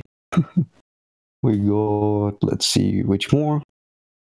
I guess the last one really is Kaiju no Kodomo on June, and Lupin the Third, Mini Fujiko no Uso. Yes! Takashi Koike Lupin, give it to me. There's a lot of movies coming out. Yeah, so we better it might be good to have a movie topic in general over any of these movies coming out. So let's mark them down. Interesting. Mm-hmm. Depends how quick we can get our hands on them, though. That's for sure. Großen Poses Das Final Part 2. Yes. 6 months after it released or something like that. Yeah, there's still 4 parts to go, and it will finish in 2025. 6 it's like the last part will come out like 2025 or something like that. They're really stretching it. You're really stretching the IP. Well, let me play the drop and we can move on to our final. It's an invitation to my birthday tomorrow. I hope you'll be able to make it to the party. I'll kill you. Alrighty. I was very Gundam Wing happy with the drops today. Sure, I could tell. Yeah, Isn't of Gundam course. Wing bad? You take that back, Hickey. Don't even bring such a thing up. Okay. I don't know. I'm asking. Usually, the only person I know. It's goofy and corny. My nostalgia glasses do get the best of me. It's okay. Oh, all right. I don't want to shatter your glasses. All right. Don't shatter my glasses with Gundam Wing. I'm already self-aware of a lot of things with the show. Yeah, it was just an innocent question. I didn't want to shatter anything. All right, so we're reviewing Golgo 13, The Professional. Studio TMS Entertainment that brought us Lupin, Space Cobra, Akira, etc. Director, you'll never guess. Tori, who is this guy? No one's ever heard. See, this is the man who is very famously known for his work on the Clannad movie, which he did direct. It's Osamu Dezaki, the guy who was kind of a big deal director back in the 70s and 80s, and you might have heard of him. He might have worked in a couple of things like Space Cobra, Ashitano Joe,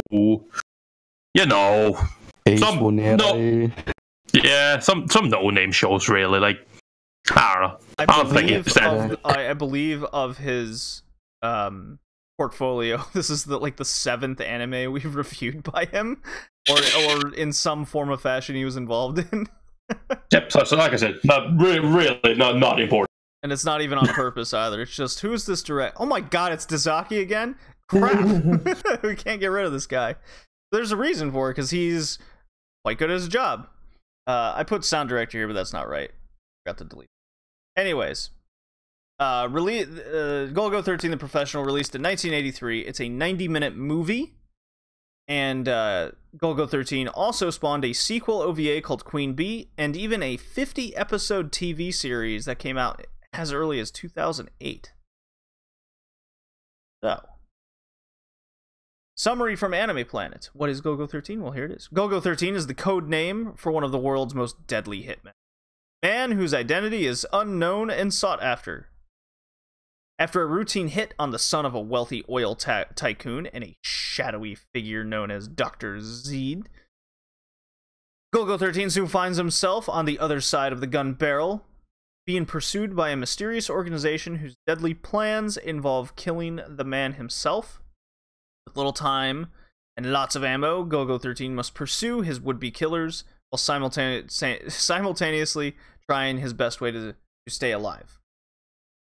And just a fun fact right out there, it is also the first animated film to incorporate CGI animation. Oh, we will get there. It's the beginning of the end.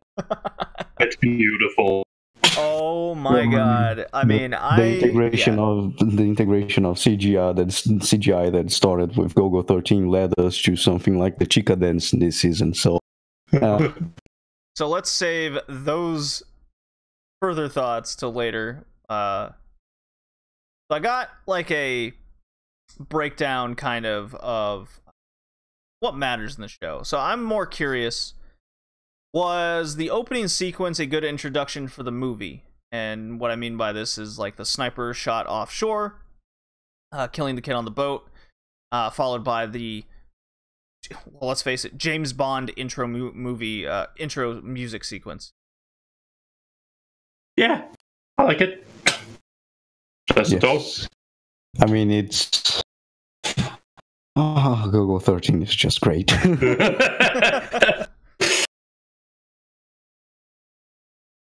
So it also it has a very not old James Bond, but like new James Bond feeling. To like going around gunning people, having sex with wonderful woman, just a little bit of gadgets, but nothing extraordinary. Usually just a very fast car and a That's right. highly modified gun. Very interesting. Bless you. Thank you. I really liked the intro sequence because it didn't totally give it away that the enemy gunning for Golgo 13 was going to be related to his initial hit. I thought it was just an overarching plot of the CIA or whomever just wanting to finally kill this assassin. So I did think about it, but it wasn't totally obvious, which I kind of enjoyed. It made the reveal a bit better, even though it was hinted at. I thought that was cool. The whole James Bond intro was spot on. I loved it. Showed how badass Golgo 13 is as an assassin right away. How he just goes about his business, does his job, and moves on. He doesn't give a shit, right? No, never. He doesn't Never gives feel a shit. anything. Hold that thought for a second. We'll definitely get there in like 2 sentences. Okay. But You yeah, want me to hold off talking about his massive cock as well? Yeah, let's talk about the character of Duke Togo, aka Golgo 13. He has a massive cock. Here are his... well, I mean, that's what they infer for sure. He is an unstoppable, top-notch assassin for hire. He has lots of meaningless sex in which he does basically nothing. I don't know what you're talking about. It's so meaningful. He has basically one expression that never changes except for a slight eyebrow twinge. That's right. And he almost never speaks. And I paid attention to this a little bit because it got so bad. It got, no, not bad, but just obvious. It takes him nearly 20 minutes to say more than one sentence in the entire movie. Know what they say? Actions speak louder than words. Actions do speak louder than words, Tori. And he is all action. So, on a scale of badassery, where does Duke rank? Go 1 to 10 scale here. Ooh. Or you can compare him to other badass people. I would say he's a 7. He It's a could be 7. an 8 or a 9. But I don't know why he keep, having meaningless sex with people. Because he's good at it. God. He's not good at it. He just lays there like a fucking inflatable doll. Hickey, did you see the women he was with? Point? Did you see how they enjoy themselves? Of course he's good at it. He doesn't do anything, but he doesn't have to. I don't know. I'd put him at an 8. Honestly, like he is badass. Like he fits every badass mold, and it's just that he kills people not because he wants to, because he has just this job, man. Like he just goes about doing stuff, and people come to kill him, and he's just like, yeah, sure, but like fuck it, leave me alone. I just want to live my life. Like fuck off. And then he murders some people, and then they explode his car, and he walks out of a sea of flame with his gun at the ready, like just whatever. Son still wearing sunglasses, like, He wears sunglasses at night, motherfucker. This is also something that, on a scale of badassness, he is a little bit lower. Is because he was protected by the plot armor so hard, so many times. That is very true. I even wrote down some ridiculous scenes we'll get to later, so I'm glad you brought that up. I don't think he's more badass than, say, Kenshiro from Fist of the North Star. Is he more badass than Space Cobra? I think no. I don't think so either. Cobra's got the gun, man. He got a personality. He got a gun. He has a personality. When he has sex, it actually do something. It actually means something. It actually means something. He's not like calculating his taxes while someone rides his dick. So You know, yeah, I one of the believe he's more badass. Oh my god, one of the opening sequence during that James Bond opening sequence, he's just lying there, stone faced. As Hickey, I love the whole doing your taxes thing because it looked. Oh yeah, dude. I was thinking that one shot with the light hitting his face, and he's just like stone cold. I was like, holy shit, this guy died. Like he's not even trying. His just arms are to the side. He's looking at the ceiling, just going like, "Did I leave the stove on?" He doesn't need to do anything. If he moved, the women would die. It's just on the scale of pleasure. Like the women just could not handle it. Look what they're doing when he's not doing anything. Nah, like I don't know.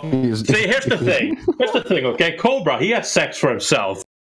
Golgo, he just has sex to please the women because he doesn't care for it. He doesn't like it. He doesn't feel anything. But he knows the women does. So he's like, this is for you. This isn't for me. So, Tori, did you read the manga or the TV or watch the TV show or anything for that to be an actual explanation, or is this? No. I'm making that up. Okay. I'm just fucking making that up. But I would like it if that was the case. That would be nice. I would have liked some explanation to why he acts that way. Some explanation to why he has so much goddamn sex when he doesn't like. Yeah, why does he have sex when he doesn't like give a shit about it? You know, kind of deal. Pull my trigger once, slowly and gently. Yeah. But he doesn't. I was like, when that came out, I was like, he doesn't do anything. How do you want him to pull your trigger if the only thing he does is lay there and say, "Now, cock, get a rat"? I think this is the only thing he does. I think with Rita, that was the only girl that he actually moved and went into doggy style. I think she was the only one. Such a gentleman. Yeah, and he tries to pay her afterwards. Yeah. Yes, he does. And she's like, "I'm not that kind of girl." He's like, "No, I'm just really a fan of your work. You do good stuff." I was like, "Okay, good save, I guess." He is talking about her weapons and whatnot, but yeah. And the car. In the car. Yeah. So, not at all the sex. Well, obviously it can't be. So, now I pose the question, should there have been more sex in the movie? I mean, should there always? I think the amount of sex there was in the movie was good, especially because it was, although the animation was very good, no erotic anything intended. It was just really good animation, motion animation, especially for a Japanese guy who probably doesn't do a lot of that. They nailed. Hickey, are you saying he only acts that way because he's Japanese? Look, I was talking about the animators. They're not about Golgo. Okay, not Golgo's sex positions. Anyway, the point is, just like we're saying here, joking, it's meaningless. It's like 2-3 minutes of animation that is nothing is really happening. And if we had more of that, it would just a bunch of blank states, bunch of blank spaces in the movie. Just like every time Golgo is protected by plot armor, he's wounded, and then he's just like one time he's in the Amazon recovering because no one will give a shit if you are in the Amazon. I can tell that much. Speak from personal experience.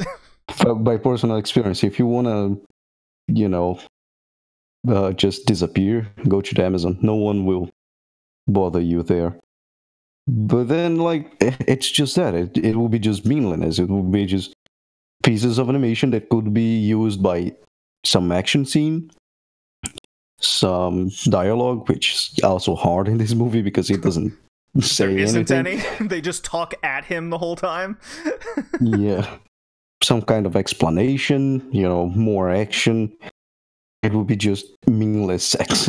So no, I believe the amount of sex we had in the movie was already good.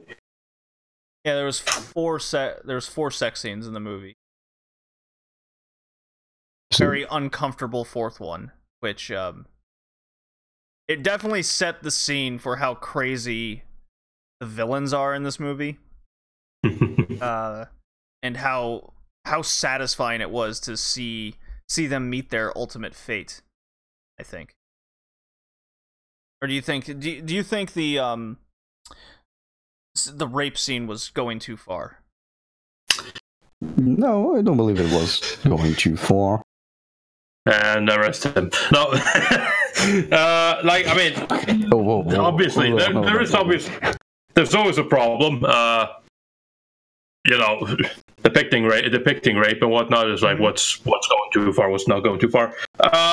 It is. I do agree that when people say it's often used as like, you know, the instant evil. It's like, well, he raped her. Obviously, it's bad. Like, I hate him now, and I do agree to an extent, but it is. I don't know. It's not exactly like for me. I look more as to like, does it fit with the rest of the show? It's like, is it in line with what they're doing? And yeah, I mean, we're already looking at a bunch of criminals doing a bunch of criminal shit anyways.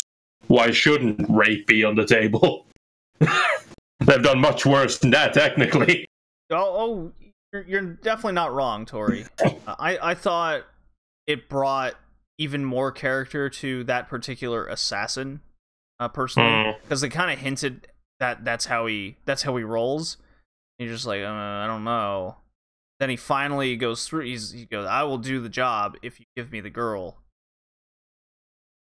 The father calls him a monster and gives her to him anyways. It's like, whoa! I can't wait to see this dude die by Duke Togo. So that was my first thought when I saw that scene. I was uncomfortable, I was mad, and I couldn't wait to see him die. So if that was the goal, it was a slam dunk, right? So it definitely fit. I think it fit the movie. Yeah.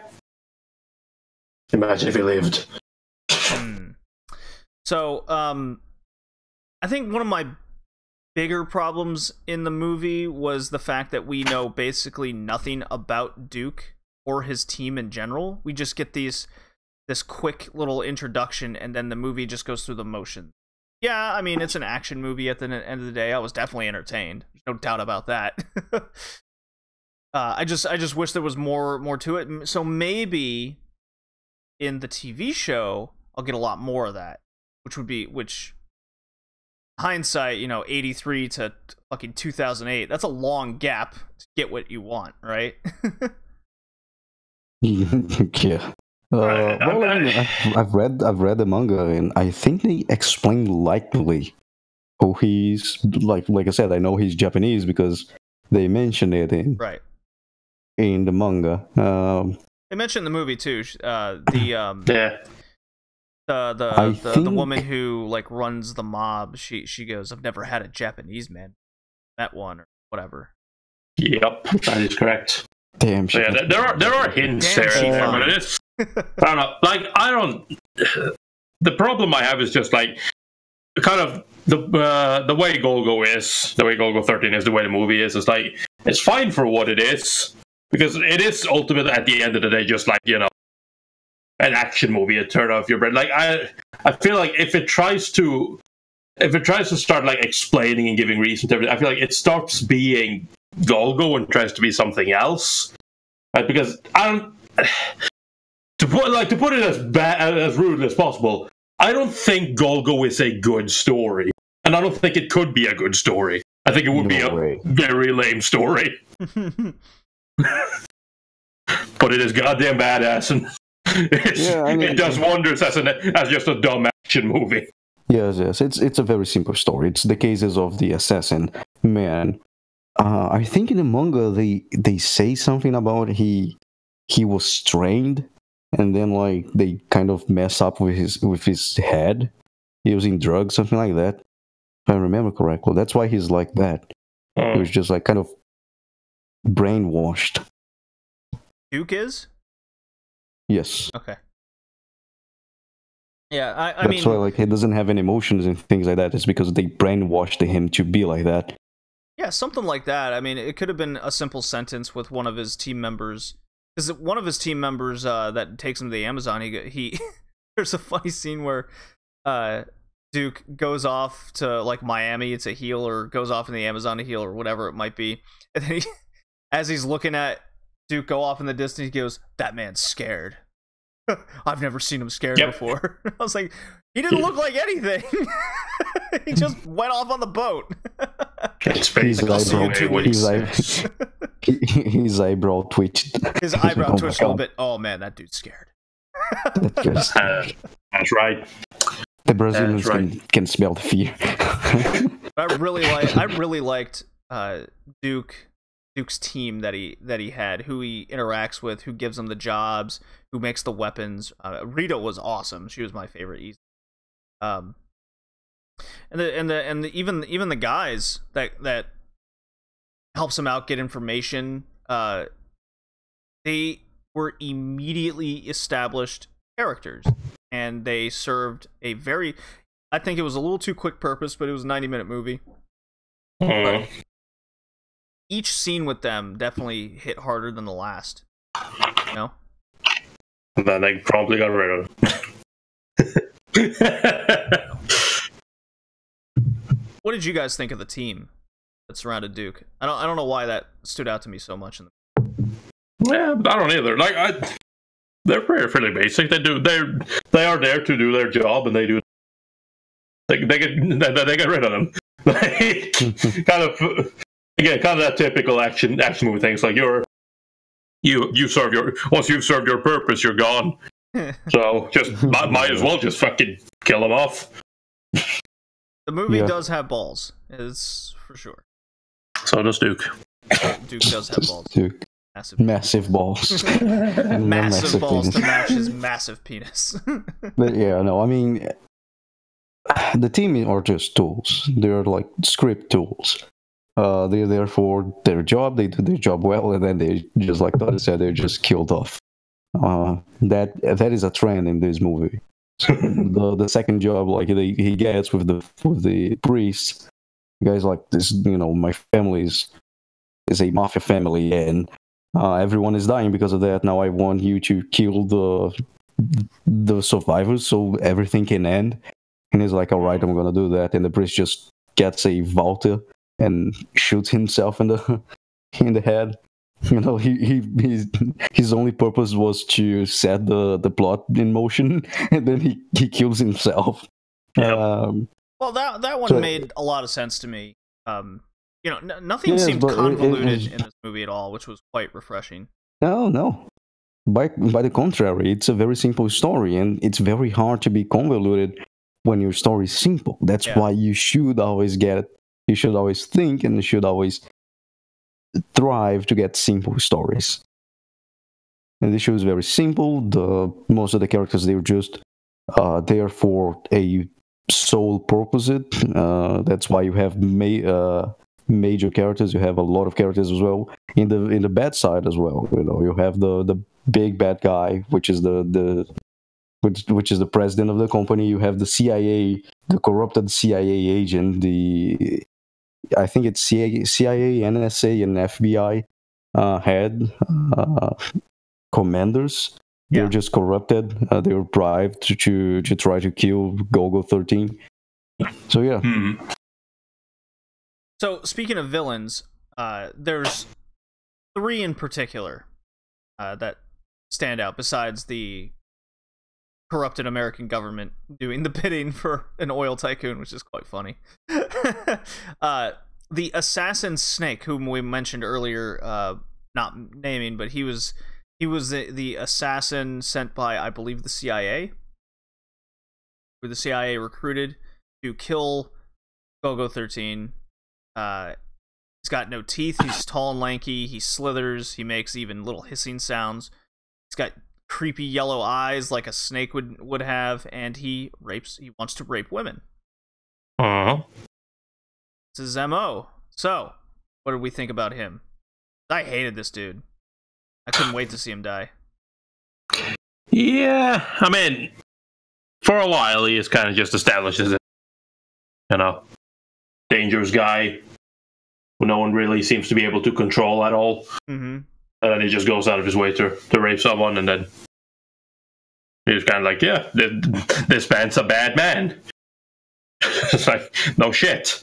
So yeah, no, it's interesting because he is obviously established as somebody who's like even Golgo's gonna have a hard time with him just because of how fucked up he is.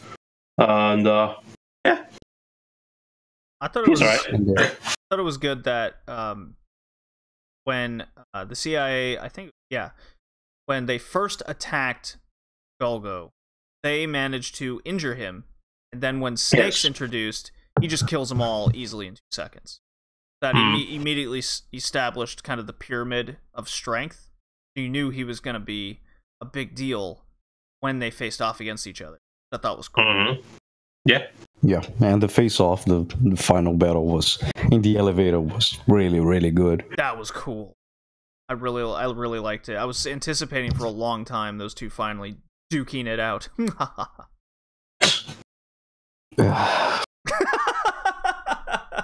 Moving on.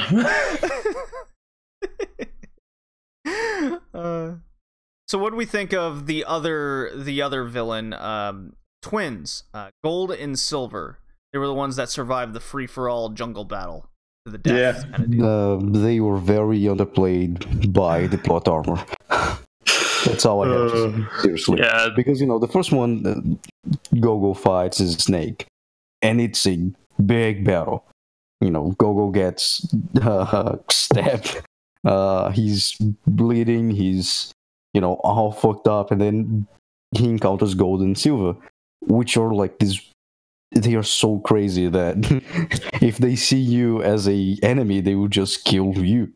And they will always try to kill you, no matter what happens. And how they are introduced is like, no, we cannot get those guys because they are very dangerous. They are like way too dangerous and way more powerful than Snake. We cannot contact these guys. And the president, the guy, he says, I want him. I want them. That's all I want. I don't care about the money. I want them to kill Duke or Golgo. When it actually comes to the battle, Golgo shoots them a few times. Then, you have a little fist cuffs. Then Golgo just killed them really, really easily. Yeah, it didn't make sense to me. Well, those guys should annihilate a wounded man, by my understanding. But it didn't happen. They just got killed off very easily. So yeah, very underplayed by the plot armor. I think they weren't in the Amazon, therefore they were at a disadvantage. Yeah, well, I don't know. I don't like them. You liked them personally? Or you didn't? No, I don't like them personally. No. I thought the whole survival game, survivors thing. That's kind of like, I don't know, it was a bit too cheesy for me. It's like, yeah, okay, sure. And then when they finally just bit it, and it's just like, oh, okay, sure, I guess they weren't all that they were cracked up to be. Yeah, so there should have been a couple ways to go about this. Either you introduce them much earlier in the story, kind of like what they did with Snake, or you have them fight Golgo first before Snake. And I think that would have been a better way to go about it rather than afterwards. Yes, I mean the problem with those villains is that all three of them are very powerful, and you cannot have a fight. You cannot have Golgo fighting one or without underplaying the other two, because they are all very powerful. Golgo has the first encounter, and it's gonna be, of course, the most life and death situation he can get. Then the other ones will just be underplayed. So if he fought Gold and Silver first, Snake would be underplayed. You think so? Because with how the Snake scene went down, I don't think it. I think so. It will be. They would be underplayed because Golgo would eventually get wounded by one of them because they are very good. Probably major wounds, just like getting stabbed in the abdomen. I suppose you're right. Yeah, and then he'll be tired and wounded, and he'll still just kill them in 2 minutes. Just shoot the guy, then just punch him a little times, and it's done. Oh, he stabbed me again. Oh well. Oh well, it's just my abs. Yeah, it's just a flesh wound. I'll just work out some more. So yeah, I think they are very powerful. They would either have to make Snake a little bit less threatful and powerful. Still underplaying him. So it's kind of hard. We shouldn't get all villains being very powerful, because when it comes to those confrontations, especially in sequence like they did in the movie, someone will get underplayed. Right. Yeah, that's basically like, it's a sort of, it would have made more sense if this was like, the villains he would face throughout the course of the movie. Like, he would have faced Gold and Silver way earlier in the movie, for example, and taking care of them. Then you can spread it out, and then it's not quite that bad, but still, when it just becomes like you have like, it's like you have other shows as well that does this, It's even the reverse, like the shonen thing. You see the way you have to fight your way through all the weaklings, all the way up until the bad guy, and just like continuously fighting, continuously getting hurt, continuously getting injured, just getting in a worse and worse state until you have to fight the final bad guy, who is the strongest of them all, and they still win. It's like, was he really that strong? Yeah, exactly. And then you look back and it's like, well, the weakling in the first floor looked way more powerful than the big bad guy, Yeah. So, what did we think of the big climactic villain Leonard Dawson, the oil tycoon, the father of the son he initially killed at opening? Yeah, no, I like him. He's decent enough. He is obviously just the big guy pulling the strings behind the scenes, and he's just the rich guy, all pissed off. Rich guy who for some reason can fucking blackmail literally anyone and everyone doing his bidding. So that's cool. And yeah, no, it's fine. Although jumps out the window, and yeah, that happened. He jumps out the window. The Golgo's like, "Nah, bitch, you're not killing yourself." Yeah, I love that. I love that. I'm not giving you the satisfaction. Yeah. Fuck you. Let's see what falls quicker, you or my bullet. Well, I mean, gravity. Something to say about that. Anyways. So Leonard Dawson, the anticipation of like who was behind his son's death.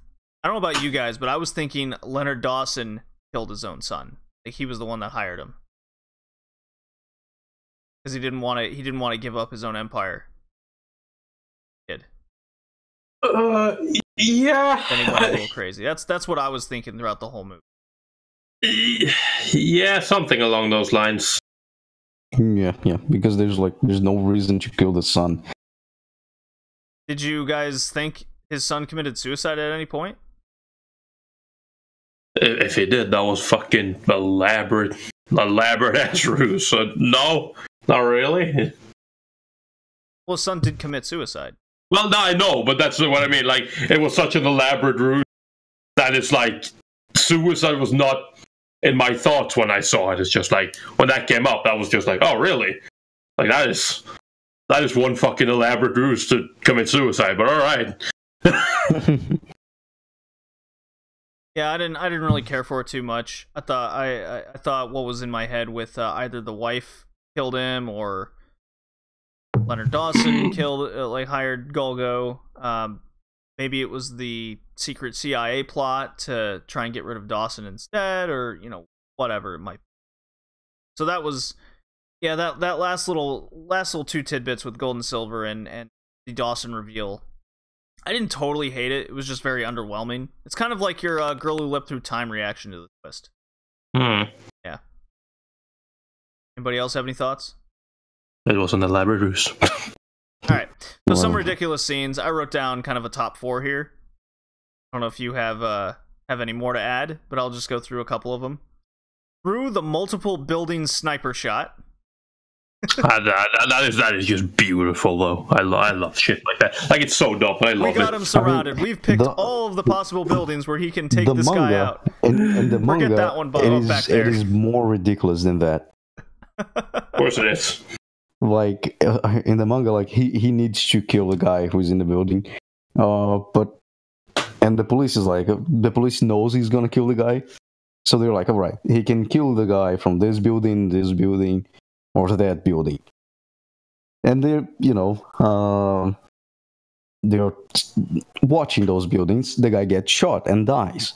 And like, how did Golgo kill this guy? And then, like, if they found Golgo in like two blocks away, and the main police guy is like, this motherfucker shot the shotgun. The projectile used a airstream to make a kind of a curve through 2 blocks and kill the guy in the other end. And the police is like, should we arrest him? And the police officer is like, no, that the shot is impossible. I don't have any explanation to how he killed that guy. It's just like, and I saw this as like, oh, the also one that played in the movie. I mean, at least their version is a little bit more realistic. Yeah. It could theoretically work. We are talking about Golgo 13. No, I know. Gunsmoke, fast cars, and aesthetics, just like everything. No, I know. I would have liked them to kept that. Alright. This is the best description of this movie, by the way. Gunsmoke, fast cars. No, Gunsmoke, sexy woman, and aesthetics. God, those women were sexy. Golgo getting straight up stabbed in the heart and just walking away and healing in a couple weeks. He doesn't have a heart. Corey, I think we should move on immediately. You're right. Shooting a man in a major international airport and simply walking away. I love it. Those literal, not even just shooting a man, fucking literal gunfight there, and then people are just like, huh? What? What's going on? He killed the fucking president. Yeah. And then he goes off in a fucking little Cessna. It's like, dude, that scene is great. The animation of the bullet impact is also really good. That scene. Yes. I love it. He just, in the little Cessna, shoots the guy wearing sunglasses and then just flies off with a vertical takeoff with a Cessna. It's great. The CG helicopter scene at Dawson Tower at 1 hour, 17 minutes, 32 seconds. It's beautiful. Yeah, it's a Bell AH-1 Cobra attack helicopter. A bunch of them. I mean, you could say that. To me, it looked like early 3DO / Sega CD graphics coming at me. Yeah, of course. Yes, I'm talking about the model of the helicopter. Golgo 13 is so sexy that it doesn't matter your gender. Man, woman, attack helicopter. All right, that's where you're going at. Yeah. No, but when I saw that, I mean, I already knew the scene before going in, so it's not like I was taken aback by it. But like, man, what I wouldn't give to just be there when that movie came out and people saw that for the first time. I want to know how people reacted to that. I am right in that boat. I was straight taken aback during that scene. I was just waiting for the CG thing, and I've seen the early Yamato kind of CG going on, but not full CG. And this went full CG. This was you had your amazing still art shots in signal how awesome some things happened. The postcard memories, the Saki signature. Yeah, all those things are just awesome. Great character artwork, and then just seemingly out of nowhere in the middle of the climax, just bang, attack helicopters coming at you Lego style. Like, what is happening? Oh no, he's being attacked by bad CG. Like, no joke he was. No, it's No, not. that It's not brings bad new CG. meaning to the. That's no, he's being believe- attacked by the first CG. Well, yeah, I mean, it is bad CG. It's just there wasn't really anything else at the time. You There can't wasn't- compare it It was to be bad. You have nothing to compare it to be bad. That does not make it bad. God damn. It's one of those things where you look at that and you're just like, why didn't you just draw the fucking helicopters? Hell, fuck, get your somebody, I'm sure someone has a kid, get your fucking 3-year-old son to draw it. It's fucking stick figure chopper. It'd be fine. It wouldn't look any more out of place.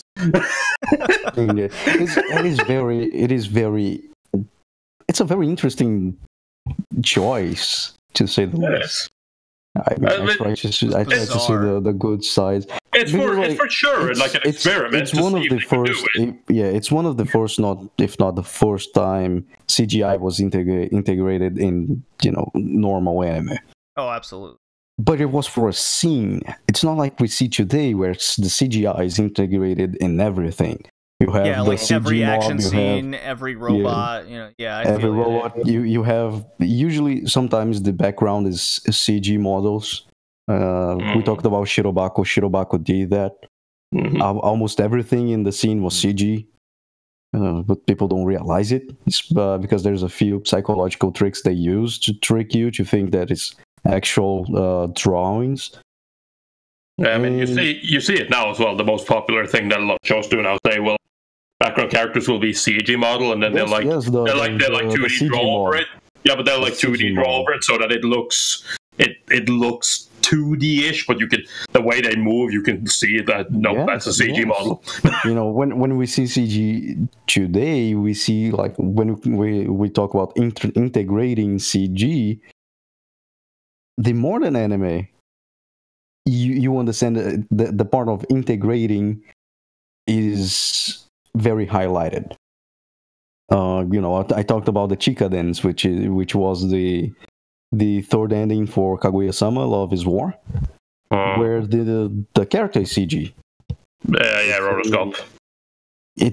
It's not rotoscope. No, it is rotoscoped.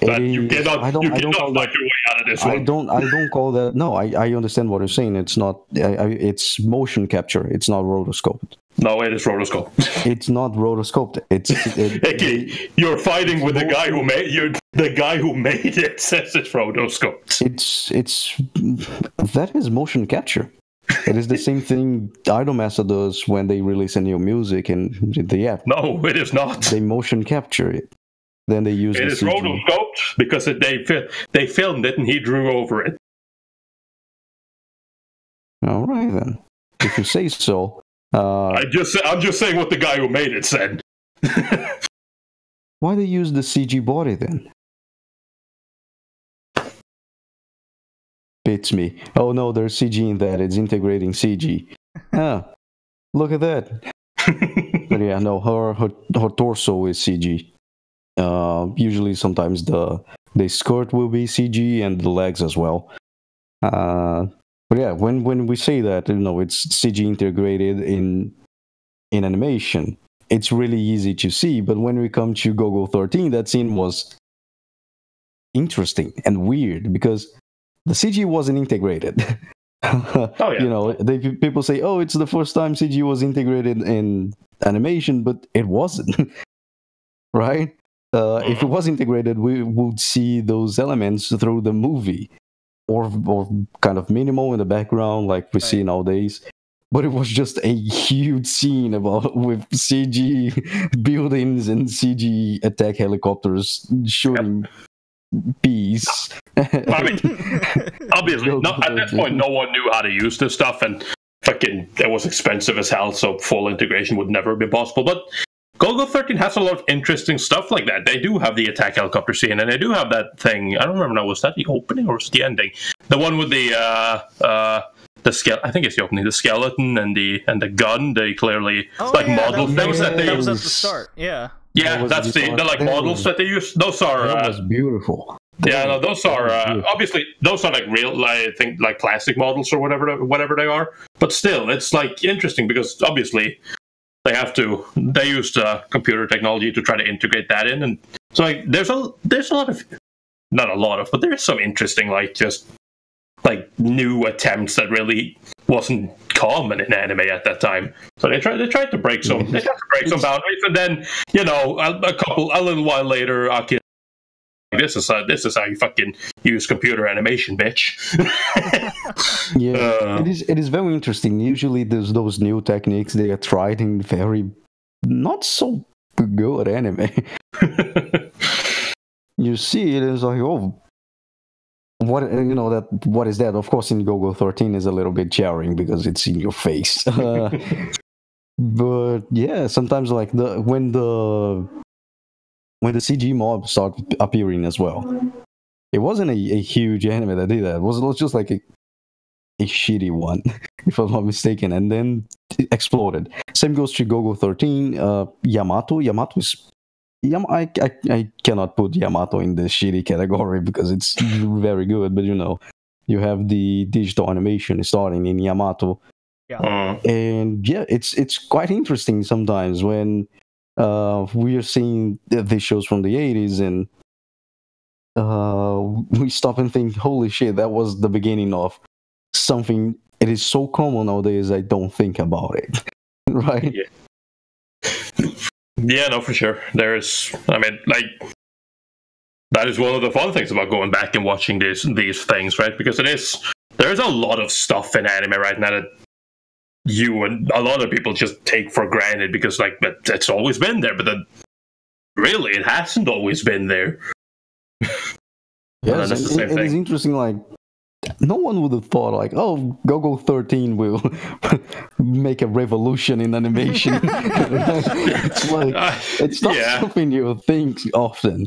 I mean, that's where it's a bit, like, weird, right? Because it's like, Golgo 13 wouldn't make a revolution in animation.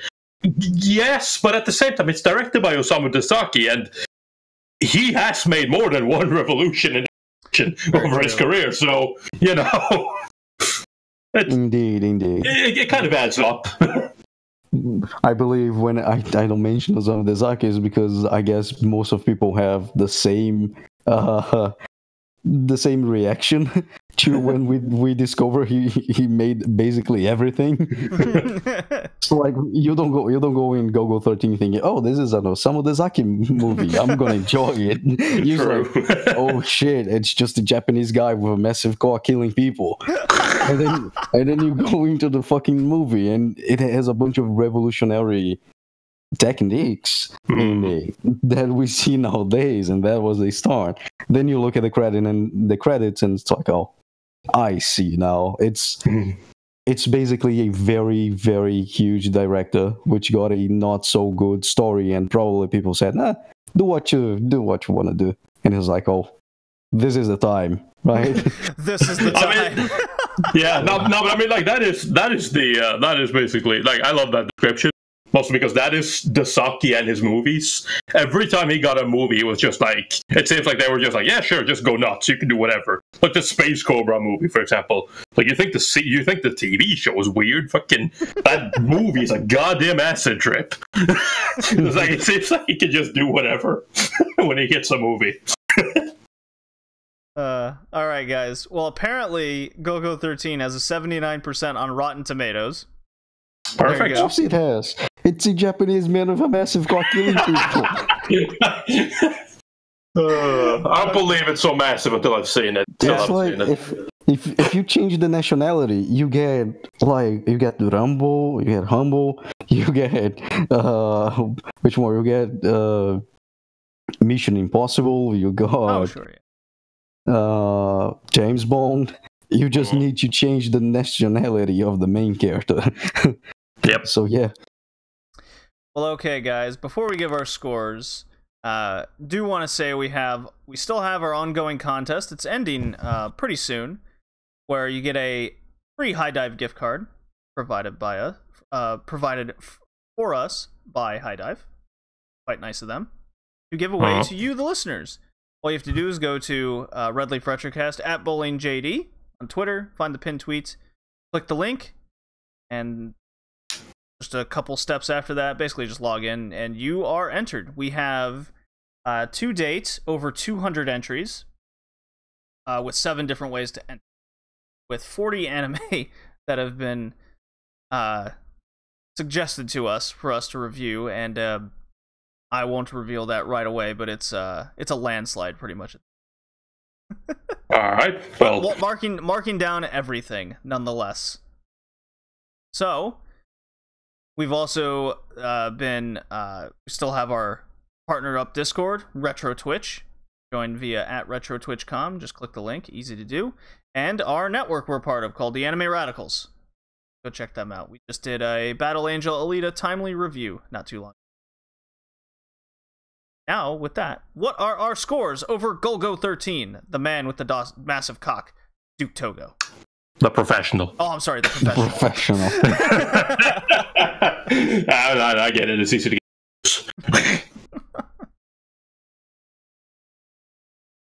Hickey, why don't you go first? Sure. My score is a solid, strong 7. Show is fun. You picked the number closest to the penis. I understand. I am of the same mind. Of course. All right then. Yeah, no, I also give it a 7. It's fun. It's stupid. It is fun. It's fun. It is fun. It is stupid. It's fun. It is fast paced. It is action. Unfortunately, there is no dialogue. It lacks a lot of information. Yeah. People are just tools that get used and then killed off. I set you off. Villains are underplayed. There's a lot of plot armor plot. Unfortunately. And yeah, but still, the animation was very good. A lot of revolutionary techniques used by the Zaki, which are very important. If you like, that is weird to say, but if you enjoy the history of animation and how we came to be, Golgo 13 is a must-watch. I just love that you say that because that's going to piss someone off. They're going to be, no, I don't want to. Unfortunately, I didn't want to say that, but it's Osamu Dezaki, and someone said, do what you want to do, and he did, and guess what? A bunch of people saw it, and a bunch of animators saw it, and they're like, this is good. This is the future. Let's copy it to the extreme, to the infinity, and thus we have what we have nowadays. Everything is a Golgo 13 spawn. Holy shit. Anyway. I don't know how many... Explains main characters with huge cocks, though. I don't know how many anime we've reviewed on this cast where all three of us have agreed on the same score. Because I'm also giving it a 7. Yeah. It is a strong 7. It is just a strong 7. Strong like a baguette out in France with a hot female sipping wine. No, this is where I have to be different and say it's a weak 7. It's a yeah, it's where she goes, it's a weak 7. It's not strong like Golgo's penis. Yep, that's correct. Oh god. Alright. Any final thoughts, or shall we get out of here? Watch Golgo 13. Yes, it's great. Well, our next anime for review is the New Dominion Tank Police, so look forward to that, and we'll see you next time. Peace. See ya.